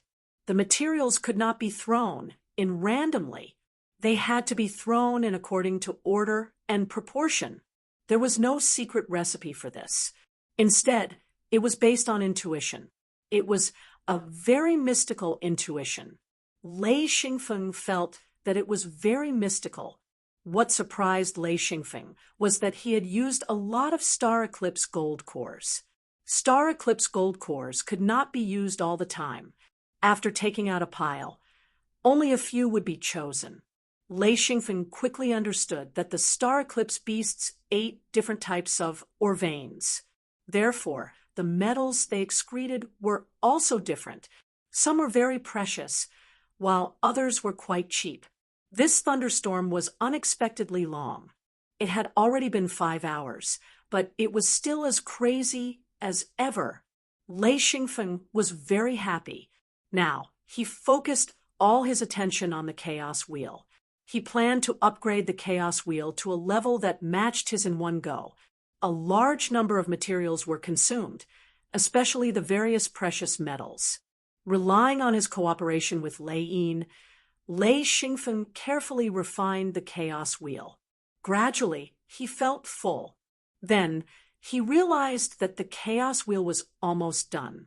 Looking up at the sky, he saw dark clouds rolling, lightning flashing, thunder rumbling, and torrential rain pouring down. The entire world was turbid. Kacha! Boom! In the distance, a huge tree burst into flames. However, it was immediately extinguished by the heavy rain. Aside from refining the chaos wheel, Lei Yin continued to attract lightning. Lightning bolts struck down one after another. Lei Xingfeng could feel Lei Yin's energy growing crazily. This Lei Yin was like a battery. After being refined, its power increased greatly. Compared to the previous Lei Yin, the two were worlds apart. When the chaos wheel was finally refined, Lei Xingfeng absorbed it into his body. However, this was not the end. Lei Xingfeng continued to sit on the treetop. He continued to refine the Lei Yin force in his body. At the same time, he exchanged it with Lei Yin. The Yin force flowed back and forth between the two sides. Bit by bit, it cleansed and refined the chaos wheel. At the same time, it also tempered the body. The 9 orifices Lei Yin could absorb and refine lightning, turning it into power that Lei Xingfeng could use.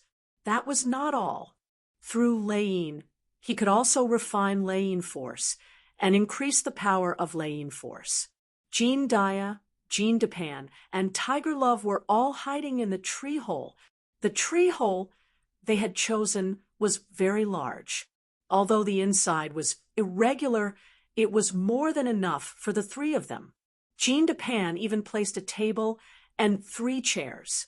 If there was one more person, it would be enough to form a table of mahjong. A large tarpaulin was hung at the entrance of the tree hole to prevent rain from coming in. An oil lamp was placed on the table to illuminate the entire tree hole. Listening to the rumbling thunder outside, the 3 of them did not speak. A few hours later, Jean Dia's expression changed. He said, "This is too long," Jean Depan said. "You want to go out and take a look?" Tiger Love said, "Go out? You're looking to die." Jean Depan said, "It's just a bit of lightning. As long as we're careful, it shouldn't be a problem." Tiger Love said, "With your size, you're too big of a target." Jean Depan immediately hugged his head. This was too much of a blow to him. Of course, he had never thought of losing weight. What did losing weight mean? Losing weight meant that he could not eat. If he could not eat, he might as well die. Therefore, Even if he was beaten to the point of collapse, he was determined not to lose weight. In order to boost his confidence, he took out all kinds of food and ate them in big bites. His mood immediately became much better. Tiger Love looked at Jean Dupin speechlessly. Jean Dia smiled helplessly and said, "Don't worry about him. If he likes to eat, let him eat." The heavy rain, lightning, and thunder lasted all night. It only stopped when dawn came. Jean Dia said, "All right, although it's still raining, there's no thunder or lightning. Let's go out and meet up with a phone." Jean Dupin hurriedly put away the table and chairs and ran out. The sky was still gloomy and the rain was still dense. Of course, it was different from last night's downpour. The rain now was much lighter. Jean Dia and Tiger Love had already flown out. Jean Dupin was trying his best to climb the treetops. He was extremely resentful that he couldn't fly. With such a heavy body, climbing a tree was a very difficult task, especially since it had just rained.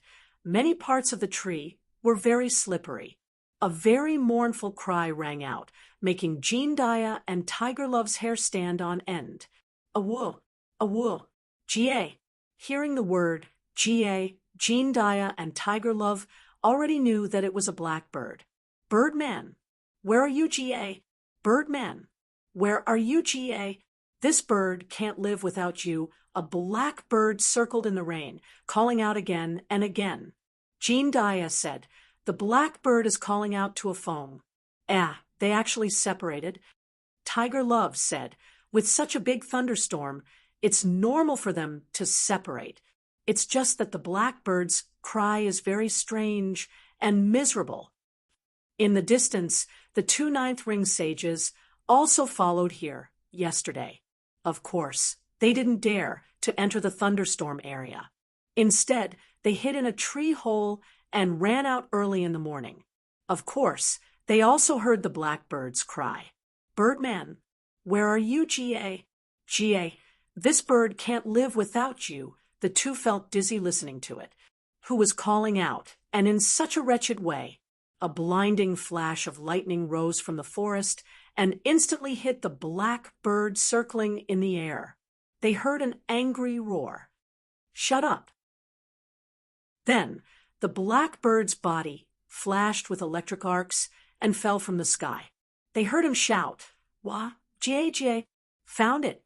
When the blackbird approached the treetops, it suddenly flapped its wings and shot out like an arrow. Lei Xingfeng was originally very happy. Not only did his cultivation increase greatly, but he was also very satisfied with Lei Yin and the Chaos Wheel's refinement, who knew that the blackbird would scream like a ghost in the air. It was too unpleasant to hear, so he couldn't help but strike it with lightning. The blackbird had long been used to Lei Xingfeng's beating. It would be uncomfortable if he didn't hit it. When it saw Lei Xingfeng, it immediately looked like it had seen a family member. It circled in a circle and landed on Lei Xingfeng's shoulder. Its small mouth began to comb Lei Xingfeng's hair. This was its exclusive way of pleasing. "Birdman, fortunately I found you. Otherwise, this bird wouldn't have a nest." It directly nestled on Lei Xingfeng's shoulder. Only the blackbird would do something like this. Because Lei Xingfeng shot out a bolt of lightning, Jean Dia and Tiger Love both saw it and knew where Lei Xingfeng was. Jean Dia carried Jean Dupin on his back and flew towards Lei Xingfeng. Tiger Love laughed as he flew. If it wasn't for the blackbird's strange cry, we wouldn't have been able to find a phone so quickly. Hee hee. The two ninth ring sages followed along and also saw the lightning. They hesitated. The lightning attribute was not only rare, but also very difficult to deal with. The two looked at each other and made up their minds. They flew towards Lei Xingfeng. The two ninth ring sages saw Lei Xingfeng, Jean Dia, and Tiger Love from afar. They didn't dare to go forward at all. Almost at the same time, they turned around and ran. They weren't stupid. Seeing that there were 3 ninth ring sages, it would be too stupid to go forward. Lei Xingfeng saw the 2 aggressive guys coming over, but they ran away. He asked, "Those 2, what's the meaning of this?" Jean Dia said, "I don't know." Tiger Love shook his head. "I don't know. They're not people we know." Lei Xingfeng stared for a while, and then let it go. This place wasn't a secret space. This was the outer world. As long as you had the ability, you could come in. He laughed. "Hee, I've gained a lot. I'm already at the peak of 9th ring." Jean Dia nodded. That's amazing. If it wasn't for the monarch level, you would have been able to break through." Tiger Love said, "Let's find a place to rest." The place Xianfeng was at had already been damaged beyond recognition by the lightning. Only a section of the huge tree was left undamaged. The rest of it was charred black, almost burning. Jean Dia said, "Follow me." He carried Jean Depang on his back and flew toward a huge tree that towered above the treetops. Chapter 361. Tiger Love asked, "Why did Blackbird cry so pitifully just now?" Blackbird tilted his head and said, "Who said a bird's cry was pitiful? This bird is calling with deep emotion." Goosebumps rose on everyone's skin. Tiger Love shook his head and said, "Crying like a ghost. I can't hear any deep emotion in it." Blackbird said, "What do you know? This is the deep emotion of a bird. If you can hear it, then you're a birdman." Blackbird said confidently, making Tiger Love speechless. Lei Xingfeng laughed and said, "Uncle Tiger, don't talk to him. He's talking about bird logic. Bird logic is different from human logic." Blackbird combed Lei Xingfeng's hair with his beak and said, "You're still the one who understands birds." Lei Xingfeng was speechless at this guy, who called himself a bird. This guy either didn't speak, or when he did, it made people feel weird. No matter how you listened to it, it felt weird. Jean Depang suddenly heard, "You're still the one who understands birds." He immediately burst out laughing and said, "Okay, I didn't hear anything." "Ha!" Jean Dia slapped him and said, "Go cook something to eat. Something simple is fine. Don't make a big fuss about it. Something simple. Eat until you're full. That's enough." Jean Depang might not be interested in other orders, but he liked this one very much. He said, "No problem, I'll go prepare." He climbed down the tree to find a suitable place to build a platform. Lei Xingfeng and the other 2 were still standing on top of the tree. There were countless birds circling around them. Jean Dia said, "Is it time to consider becoming a monarch?" Since he'd been following Lei Xingfeng for a long time, Jean Dia knew that Lei Xingfeng's materials for becoming a monarch should be more or less complete. As for Yin rings, Lei Xingfeng already had a lot of Yin rings. Some of them were given by Lei Xingyao, some were exchanged with ores and materials, and some were given to him by the secret sect. It should be enough. Even if he didn't have enough Yin rings, Xianfeng would be able to obtain them quickly. Without mentioning anything else, a single star-eroded gold core could be exchanged for countless Yin rings. Thus, Yin rings weren't a problem, and his advancement had solved 2 of his biggest problems. Then there was the problem of whether or not Lei Xingfeng's potential would allow him to advance. With Lei Xingfeng's potential, he had at least a 40 to 50% chance of advancing. If he didn't have any other methods, then his chances of success would be 50-50. In other words, he only had a 50% chance, or maybe even less. However, Lei Xingfeng had several treasures. He had sky crystals and saint crystals. If he used them, of course he would use saint crystals. They could increase his chances of success. With saint crystals, his advancement wouldn't be a problem. However, he had another treasure, the medicine that Lei Xingyao had gotten for him. It was a medicine specifically for advancing to a monarch.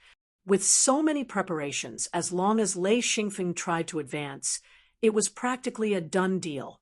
Unless there was an unstoppable accident or injury, there was no way Lei Xingfeng would fail.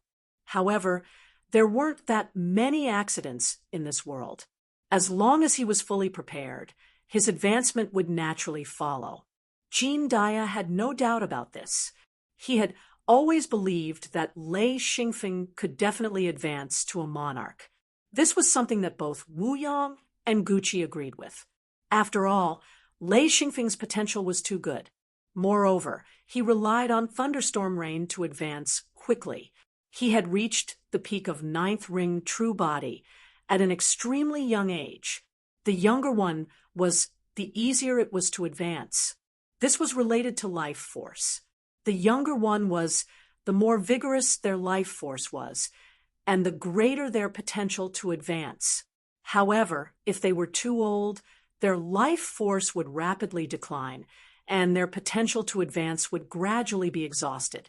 For example, Jean Dia and the others who had used Yin rings to advance had almost exhausted their life force. Now that they were relying on Yin rings to replenish their life force, even if they were at the peak of ninth ring true body, it was almost impossible for them to advance. This was also why Jean Dia had never considered advancing. Even if he was given Saint crystals and shifting glory medicines, he still wouldn't advance. His advancement potential was equal to 0. Tiger Love said, "If a Feng can advance to a monarch soon, then the others, it'll be fun." Lei Xingfeng had a bunch of senior brothers and sisters above him. Once he advanced, these people would have to call him junior uncle. Jean Dia also laughed. "That's right, we've also risen in status and can enter the outer world at any time." That's right. Feng, if you advance, will you go out and establish your own secret sect? Lei Xingfeng shook his head. "I haven't thought that far yet. Even if I advance, I don't have any thoughts of going out. I'm very satisfied with my current home."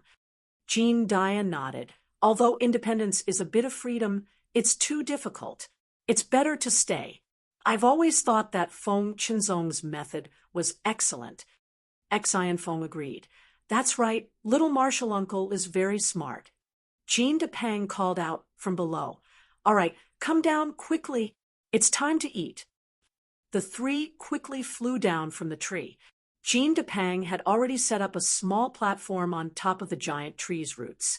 This time, it was filled with dried rations. These were the deep-fried dough cakes he made at home, as well as large chunks of braised meat. Although it was already cold, it still tasted very good. Lei Xingfeng picked up a deep-fried dough cake and laughed. "This is what I said last time, and you made it?" Jean Depang laughed. "Yeah, but I couldn't find any chives, only wild onions. But it tastes great.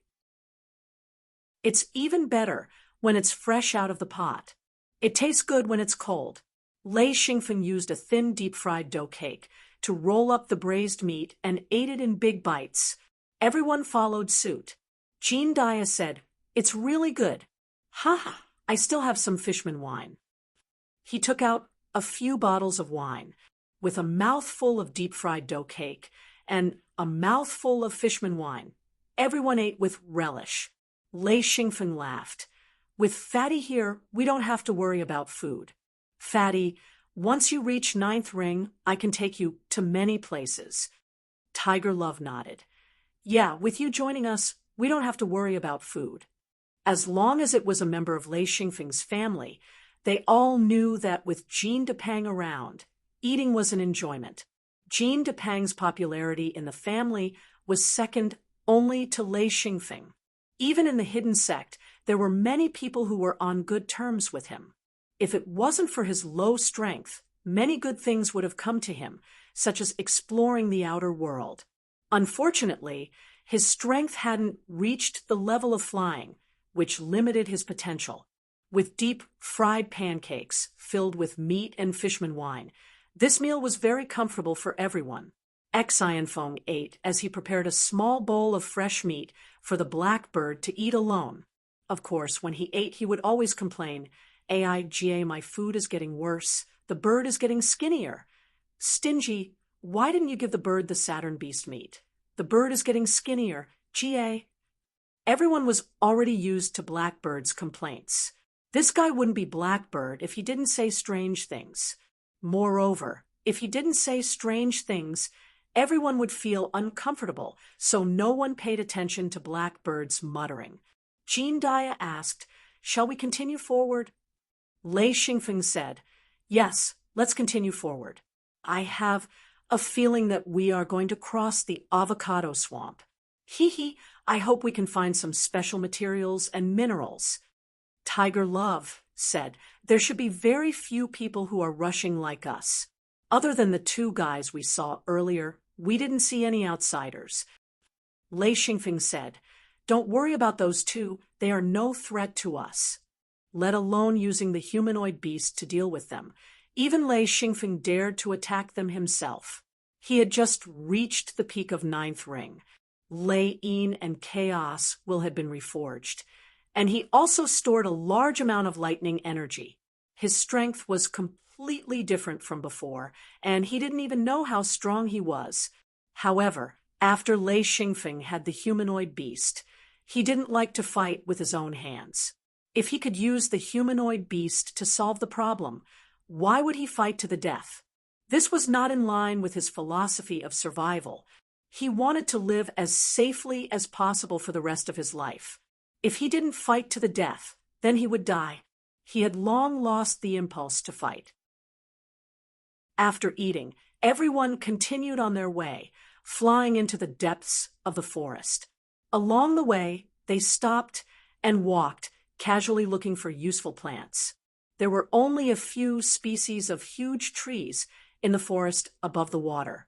They were all huge trees similar to banyan trees that could occupy a large amount of water. One tree could become a forest. Other trees couldn't survive at all, but there were many other plants living on these trees. Most of them were vines, but there were also all kinds of fungi and parasitic orchids. There were also many precious plants. Lei Xingfeng relied on his eyes and saw many strange plants. Although he didn't know what they were used for, from the light they emitted, he knew that they were very precious herbs. These herbs were all collected for Lei Xingyao. Lei Xingfeng felt very lucky to have a little sister who knew how to concoct medicine. He had many kinds of medicine that other people treated as treasures, and they were all given to him by Lei Xingyao. Among them, there were 3 plants that Lei Xingfeng purposely stopped to collect. These 3 plants, when Lei Xingfeng flew past, emitted light that could even penetrate the treetops, making it impossible for Lei Xingfeng to ignore them. However, when Lei Xingfeng arrived in front of them, they were completely unfamiliar plants that he had never seen before. One of them grew on the trunk of a huge tree. This huge tree was almost dying, but the plant emitted a red light. Lei Xingfeng saw it from afar. When Lei Xingfeng first saw the plant, he felt as if he was looking at a ball of fire. The bright red leaves and the roots were like needles piercing into the trunk of the huge tree. This plant wasn't big, only half the height of a person and as thick as an arm. It had a total of 7 bright red leaves. Lei Xingfeng specially took out the black ebony wood and made a big wooden box on the spot. Then, he carefully collected it. Just to dig out the roots of this plant, Lei Xingfeng had no choice but to split open the huge tree trunk. In the trunk, he discovered that there were strings of lumps on the roots of this plant. These lumps were pure black and were only the size of walnuts. Lei Xingfeng found no less than 100 of these black lumps. As for what they were used for, he would only know when he met Lei Xingyao. Xianfeng had encountered 2 of the same plants, both of which were carefully dug out and collected by him. There was another plant that was even more special because this plant could fly. Its dark blue leaves were like a helicopter that could rapidly rotate, constantly changing its position. If it wasn't for Lei Xingfeng noticing the blue light it emitted, he wouldn't have discovered it at all. This plant was also carefully stored in Lei Xingfeng's hidden Luan space. Chapter 362. It was a fungus that looked like a Ganoderma lucidum. This was the third type of medicinal herb that Lei Xingfeng discovered that could emit light. However, he didn't recognize it either, because it was very different from the Ganoderma lucidum he knew. This Ganoderma lucidum had a gorgeous, multicolored color that dazzled under the sun. This was also one of the reasons why Lei Xingfeng stored it in his hidden Luan space. Jean Depan sighed because he didn't know how Lei Xingfeng discovered these strange plants. He asked a few times like a curious baby, but got no answer. Of course, he also asked if these plants could be eaten, but he was scolded by Jean Depan. Finally, on the 11th day, Lei Xingfeng saw a towering mountain range in the distance. Jean Depan sighed. "Oh, my God, I finally see hope. This is the first time I've ever felt so hopeless in a forest." It was a boundless forest. If one couldn't fly, for example, a sixth ring sage wouldn't be able to come out alive. It was too easy to get lost in here. A cliff that was thousands of meters high appeared. It stretched endlessly, and one couldn't see the end of it. Countless waterfalls flowed down from it, and countless birds built their nests on the greenish-gray cliff. Flocks of white birds circled in the air, chirping. Jean Depan said, "There are so many birds here." If he wanted to say that it would be good to catch some and taste them, but when he saw the blackbird, he couldn't bring himself to say the rest.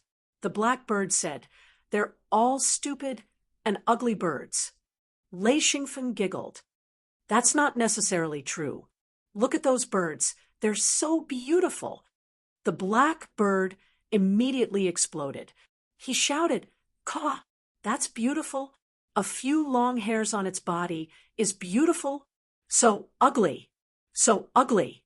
They can't fly fast, can't fly high, and can't talk. They're so weak. Caw, caw, they're so ugly." If the birds Lei Xingfeng pointed at looked like herons, then the blackbird was like a crow. In terms of human aesthetics, herons were 100 times better than crows. Jean Depan also looked back and forth and couldn't help but smile. The blackbird was furious. "What are you looking at? What are you looking at? Can't you see such a beautiful bird?" He called out narcissistically. Jean Depang shook his head honestly, but he didn't dare to bicker with Hey Niao. This guy's poisonous tongue wasn't something anyone could endure. Blackbird said frantically, "Damn fatty, why are you shaking your head? Cramps. Hey, annoying fatty." Jean Depang felt wronged. "Hey, Bud, how can you be like this? I didn't say anything." The blackbird was very agitated and said, "But you shook your head. You shook your head. You shook your head. Quack. You shook your head to mean that I'm not handsome, I'm not pretty, I'm not good. Gah." It wasn't that Jean Depang didn't dare to continue fighting with Blackbird. He had suffered too many losses. He said, "Shaking my head means, I don't know. I don't know anything." The Blackbird cried out and said, "Are birds not handsome and beautiful? Tell me, tell me." Lei Xingfeng dug his ears and said, "That's enough. Noisy. Don't talk so much." Blackbird wasn't afraid of others, but he was afraid of Lei Xingfeng. So when Lei Xingfeng spoke, he didn't dare to continue shouting. He stared at him with his small red eyes, which were like gems, and rolled around. If he didn't speak at this time, he would be suffocated to death. Jean Dia flew up with Jean Depang on his back. He said, "Let's go up the cliff and have a look." Tiger Love followed closely behind.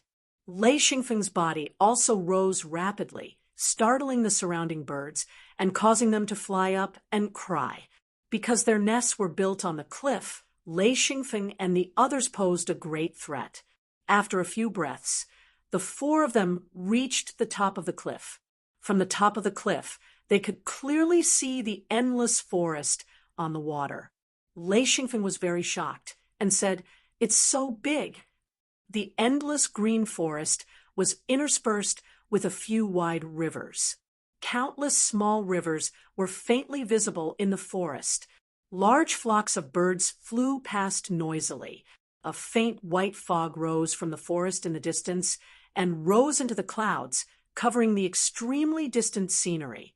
It was illusory, faintly discernible, just like a fairyland. On the back of the cliff, there were undulating mountains and lush greenery. It was a primeval forest. For the time being, they couldn't see the dangers in it, nor could they see any mineral deposits. However, the feeling of stepping on solid ground was indeed very good. At least Jean Depang was liberated. Here, they didn't have to rush around like crazy.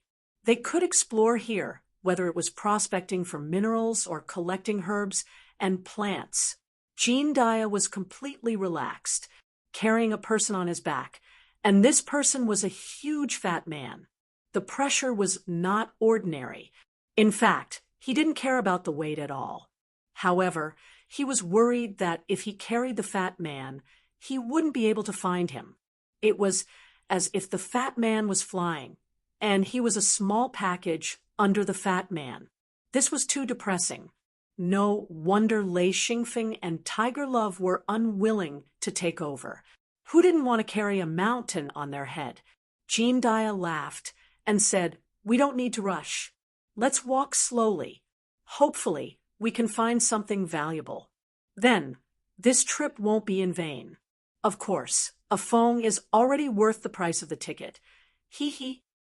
Jean Depang rushed down the cliff like a child. As he ran, he shouted wildly. He was also very depressing. The black bird said coldly, "A ball rolled down." "Jie." Lei Xingfeng said, "Well, the fat man is good to you. Don't keep an eye on him all day." The black bird said, "Of course I have to keep an eye on him." Lei Xingfeng was puzzled and asked, "Why?" The black bird said, "The fat man is easy to bully. He doesn't hold grudges." Jie. Lei Xingfeng's face was full of black lines. This blackbird was simply too bad. He said, "He doesn't hold grudges. He's easy to bully. You bully him?" The blackbird cawed twice and said, "Of course." Jean Dia was very indignant and said, "Why don't you bully a phone?" The blackbird looked up and said, "Idiot." The bird wouldn't dare, unless the bird is looking for death. Besides, why would the bird bully a phone? He's the boss. Uncle. Ancestor. Well, to tell the truth, the bird has love. Uffed. Tiger Love immediately burst out laughing. Since the bird had love, what else could this blackbird not say? Jean Dia was dumbstruck. After a long while, he said, "Man and bird, I can't explain it clearly anymore. I'm going down." Tiger Love said, "I'm going down too. I'd better stay away from the bird." He ran down as well. Lei Xingfeng said, "All right, you scared them away. If you don't know how to speak, then don't speak. You've lost all my face." The blackbird didn't dare to go against Lei Xingfeng, so when Lei Xingfeng spoke, he usually kept his mouth shut and only combed Lei Xingfeng's hair in a flattering manner. From the beginning, when he met Lei Xingfeng, he was arrogant and despotic. Now, the blackbird had been completely subdued by Lei Xingfeng. Not only did the blackbird know how to curry favor and act cute, it also worked hard to comb its hair in an attempt to gain the favor of its master. Of course, the blackbird was not so polite to others. When it opened its mouth to speak, other than ridicule, it would spit out venom. As for Wu Yang and Gucci, the blackbird didn't dare to be presumptuous even if it was beaten to death. With a little pressure, the blackbird would tremble for a long time. How would it dare to speak nonsense? Lei Xingfeng flew down the mountain. It was rare for him to run down one step at a time. When they arrived at the foot of the mountain, Jean Dia said, It's strange. The cliff that separates the avocado swamp seems to be man-made. It just blocks the swamp water and separates this world. Well, of course, I'm talking about if there are people. Ordinary people can't go up the cliff, and people on the cliff can't go down. Lei Xingfeng laughed and said, "You're thinking too much." Jean Dia also laughed and said, "Yes, I'm thinking too much. Before we came, there was no one living in this world." Lei Xingfeng said, "This should be an uninhabited world. At least the natives here are not humans." Tiger Love said, "That's not necessarily true. After all, we've only been to a few places. If the natives of this world were small enough and scattered enough, it's very likely that we wouldn't see them." Lei Xingfeng said, "There aren't many natives in the outer world. A world with humans is even rarer. However, there are many strange beasts and ferocious beasts. Even those ferocious beasts aren't easy to see." They started to move forward from the foot of the mountain. They talked and laughed, appearing to be very relaxed. Jean Depang took the lead and ran at the front. From time to time, he would pull up some plants from the ground, smell them, and even taste them. Then he would spit them out and throw them away. Lei Xingfeng knew that he was looking for edible plants. He knew that some plants could be used as spices. As long as he found suitable plants, he would collect them and bring them back to cultivate. Pei, it's so bitter." Jean Depang kept spitting saliva. He had just collected a handful of leaves and was stimulated by the bitter taste when he tried them. Tiger Love laughed and said, "Depang, why are you chewing on leaves for no reason? It's not like you don't have anything to eat." He couldn't understand this guy's actions at all. Jean Dia said, "Let alone chewing on leaves, he's even eating grass. I don't understand what's wrong with him." Lei Xingfeng laughed and said, "He's not crazy. He's just looking for something to eat." Jean Depang was immediately moved and said, A phone understands me so well. Humph, you guys eat a lot every day. How would you know my painstaking efforts and pursuit? If I didn't try all kinds of plants, how could there be delicious ingredients?"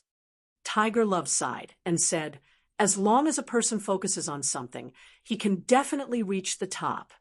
Jean Dia also sighed and said, "Damn, this kid just doesn't do his job." Lei Xingfeng said, "It's still better than nothing. It's a blessing to be able to eat and know how to eat. We're basking in his light." Jean Dia and Tiger Love also admitted that when they were at home, as long as Jean Depang was around, they wouldn't eat food cooked by others. It had to be Jean Depang's cooking. If they were outside, the dry rations they brought with them were mostly made by Jean Depang. He was Lei Xingfeng's logistics officer. The mountainous terrain was steep, the forest was dense, and there were streams and rocks mixed in.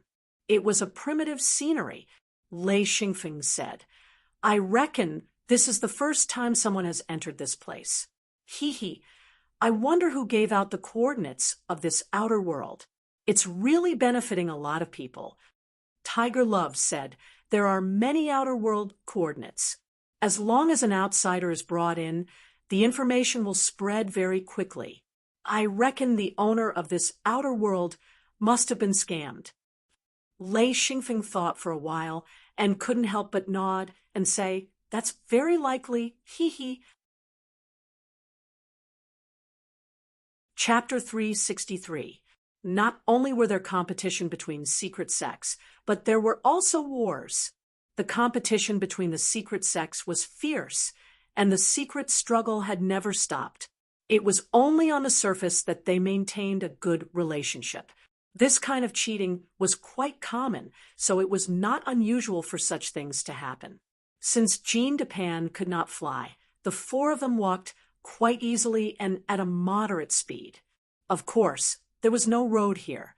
Lei Xingfeng just identified the direction, and as long as it was the right direction, they kept going down.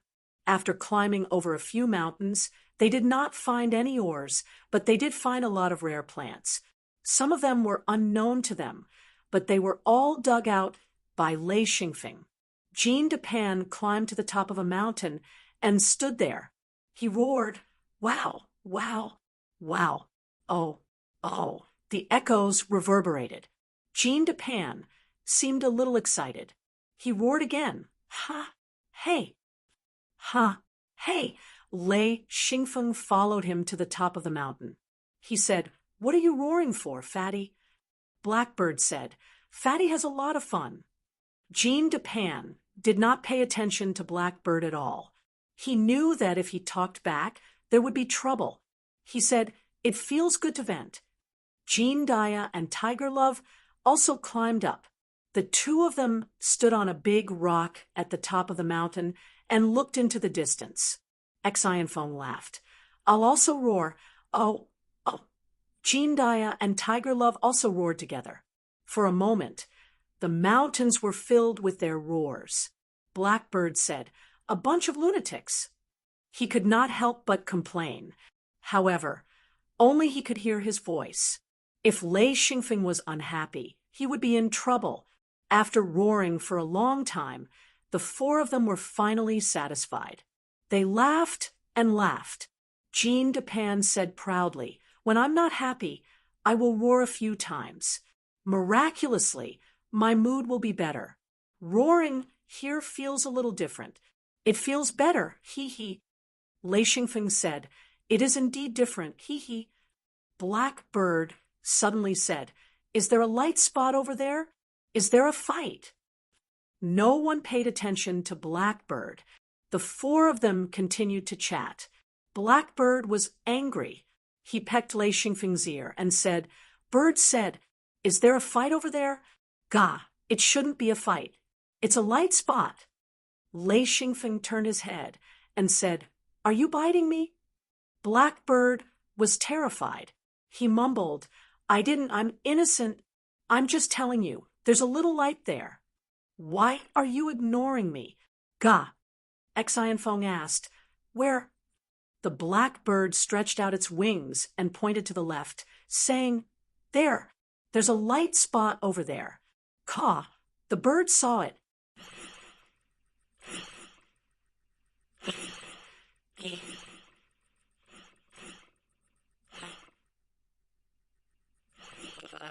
Jean Dia put his hand on his forehead and looked at it carefully for a while. He said, "It's a little strange. Why are there bright spots?" Shihu said, "Why don't we go and take a look?" Xian Feng laughed. "All right, let's go take a look. Uncle Jean, I'll trouble you to carry this fatty, hee."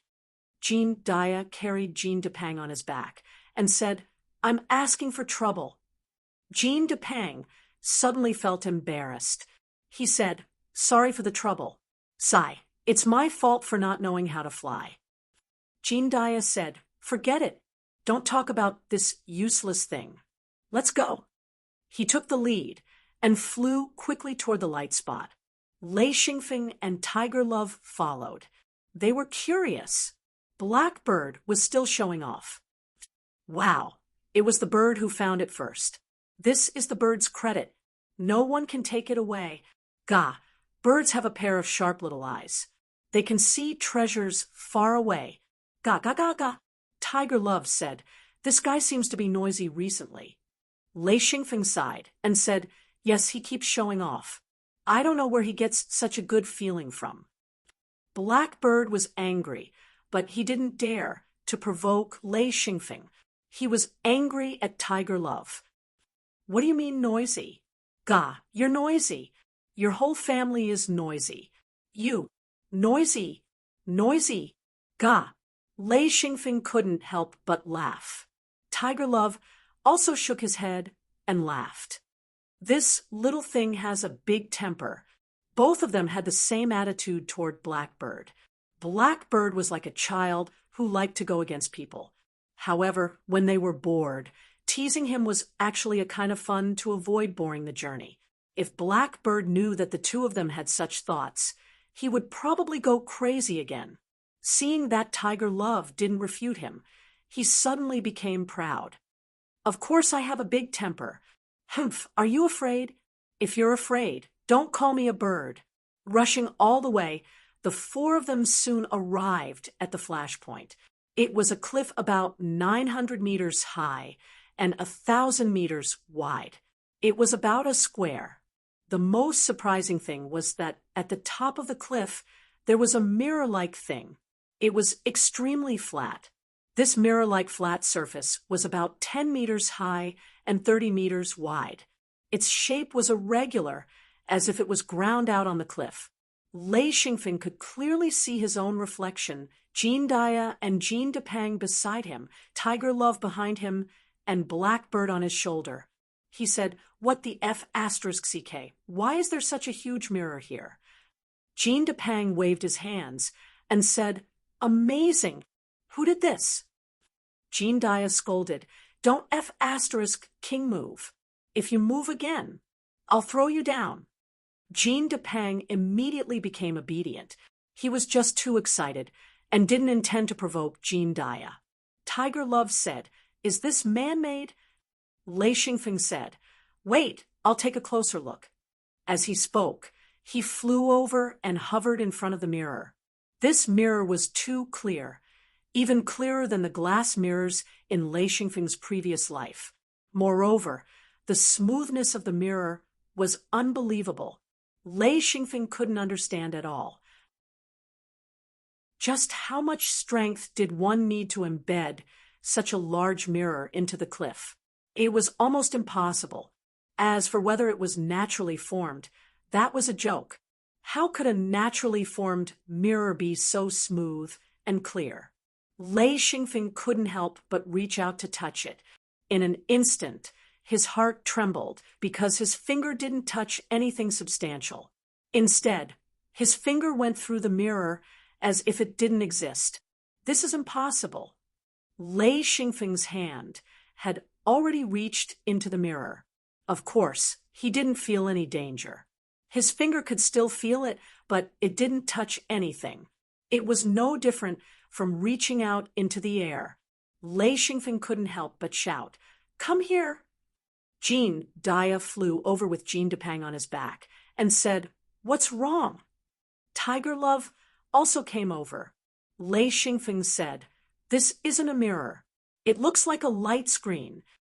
Light screen? What's that? Tiger Love didn't quite understand.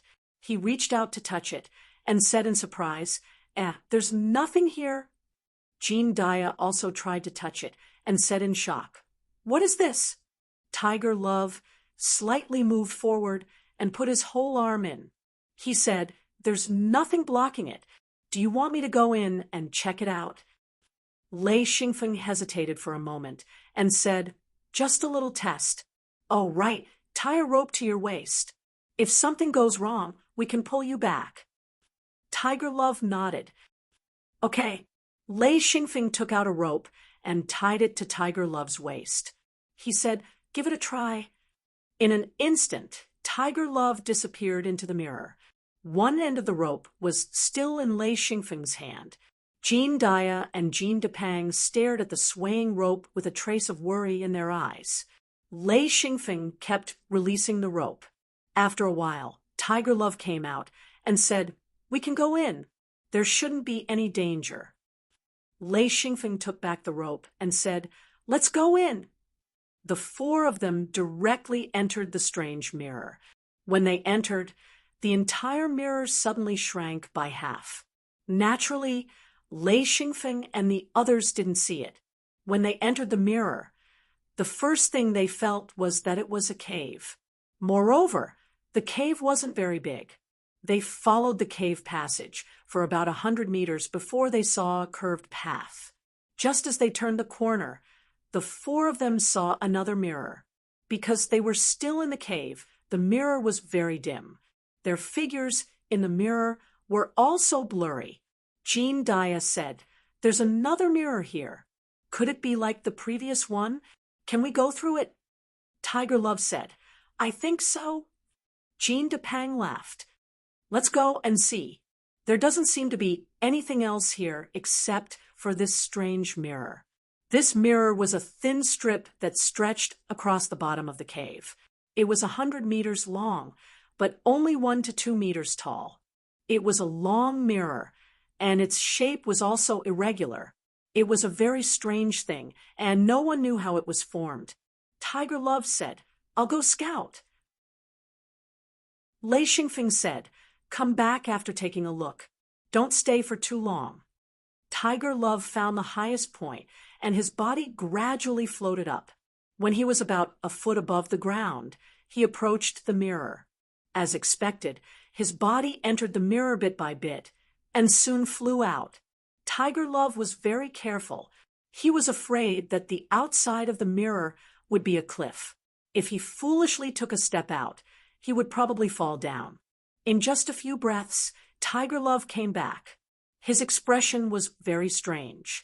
Lei Xingfeng asked, "What's wrong?" Jean Dia asked curiously, "What's there?" Tiger Love was a little confused. "This isn't the world we're in. It seems to be another world." So strange, since there was no danger, Lei Xingfeng directly rushed through the mirror. Jean Dia and Jean Depang also rushed out. Tiger Love smiled bitterly and also followed. Lei Xingfeng rushed out of the mirror. When he looked up, he couldn't help but be dumbfounded. The sky was gray. Behind him was a huge rock wall.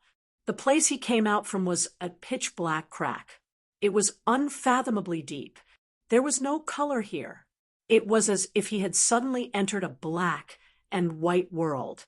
His nose smelled a faint fishy smell. Countless withered trees with strong branches exuded a strange feeling. White bones could be seen in the soil on the ground. It was a very oppressive world. The four of them were all stunned. They all looked back and saw the black crack. Lei Xingfeng said, "Wait." He turned around and flew directly into the crack. Soon, he came back. You're tuning in to the Mystic Fist YouTube channel. Don't forget to subscribe and join us on this journey to catch the most captivating stories.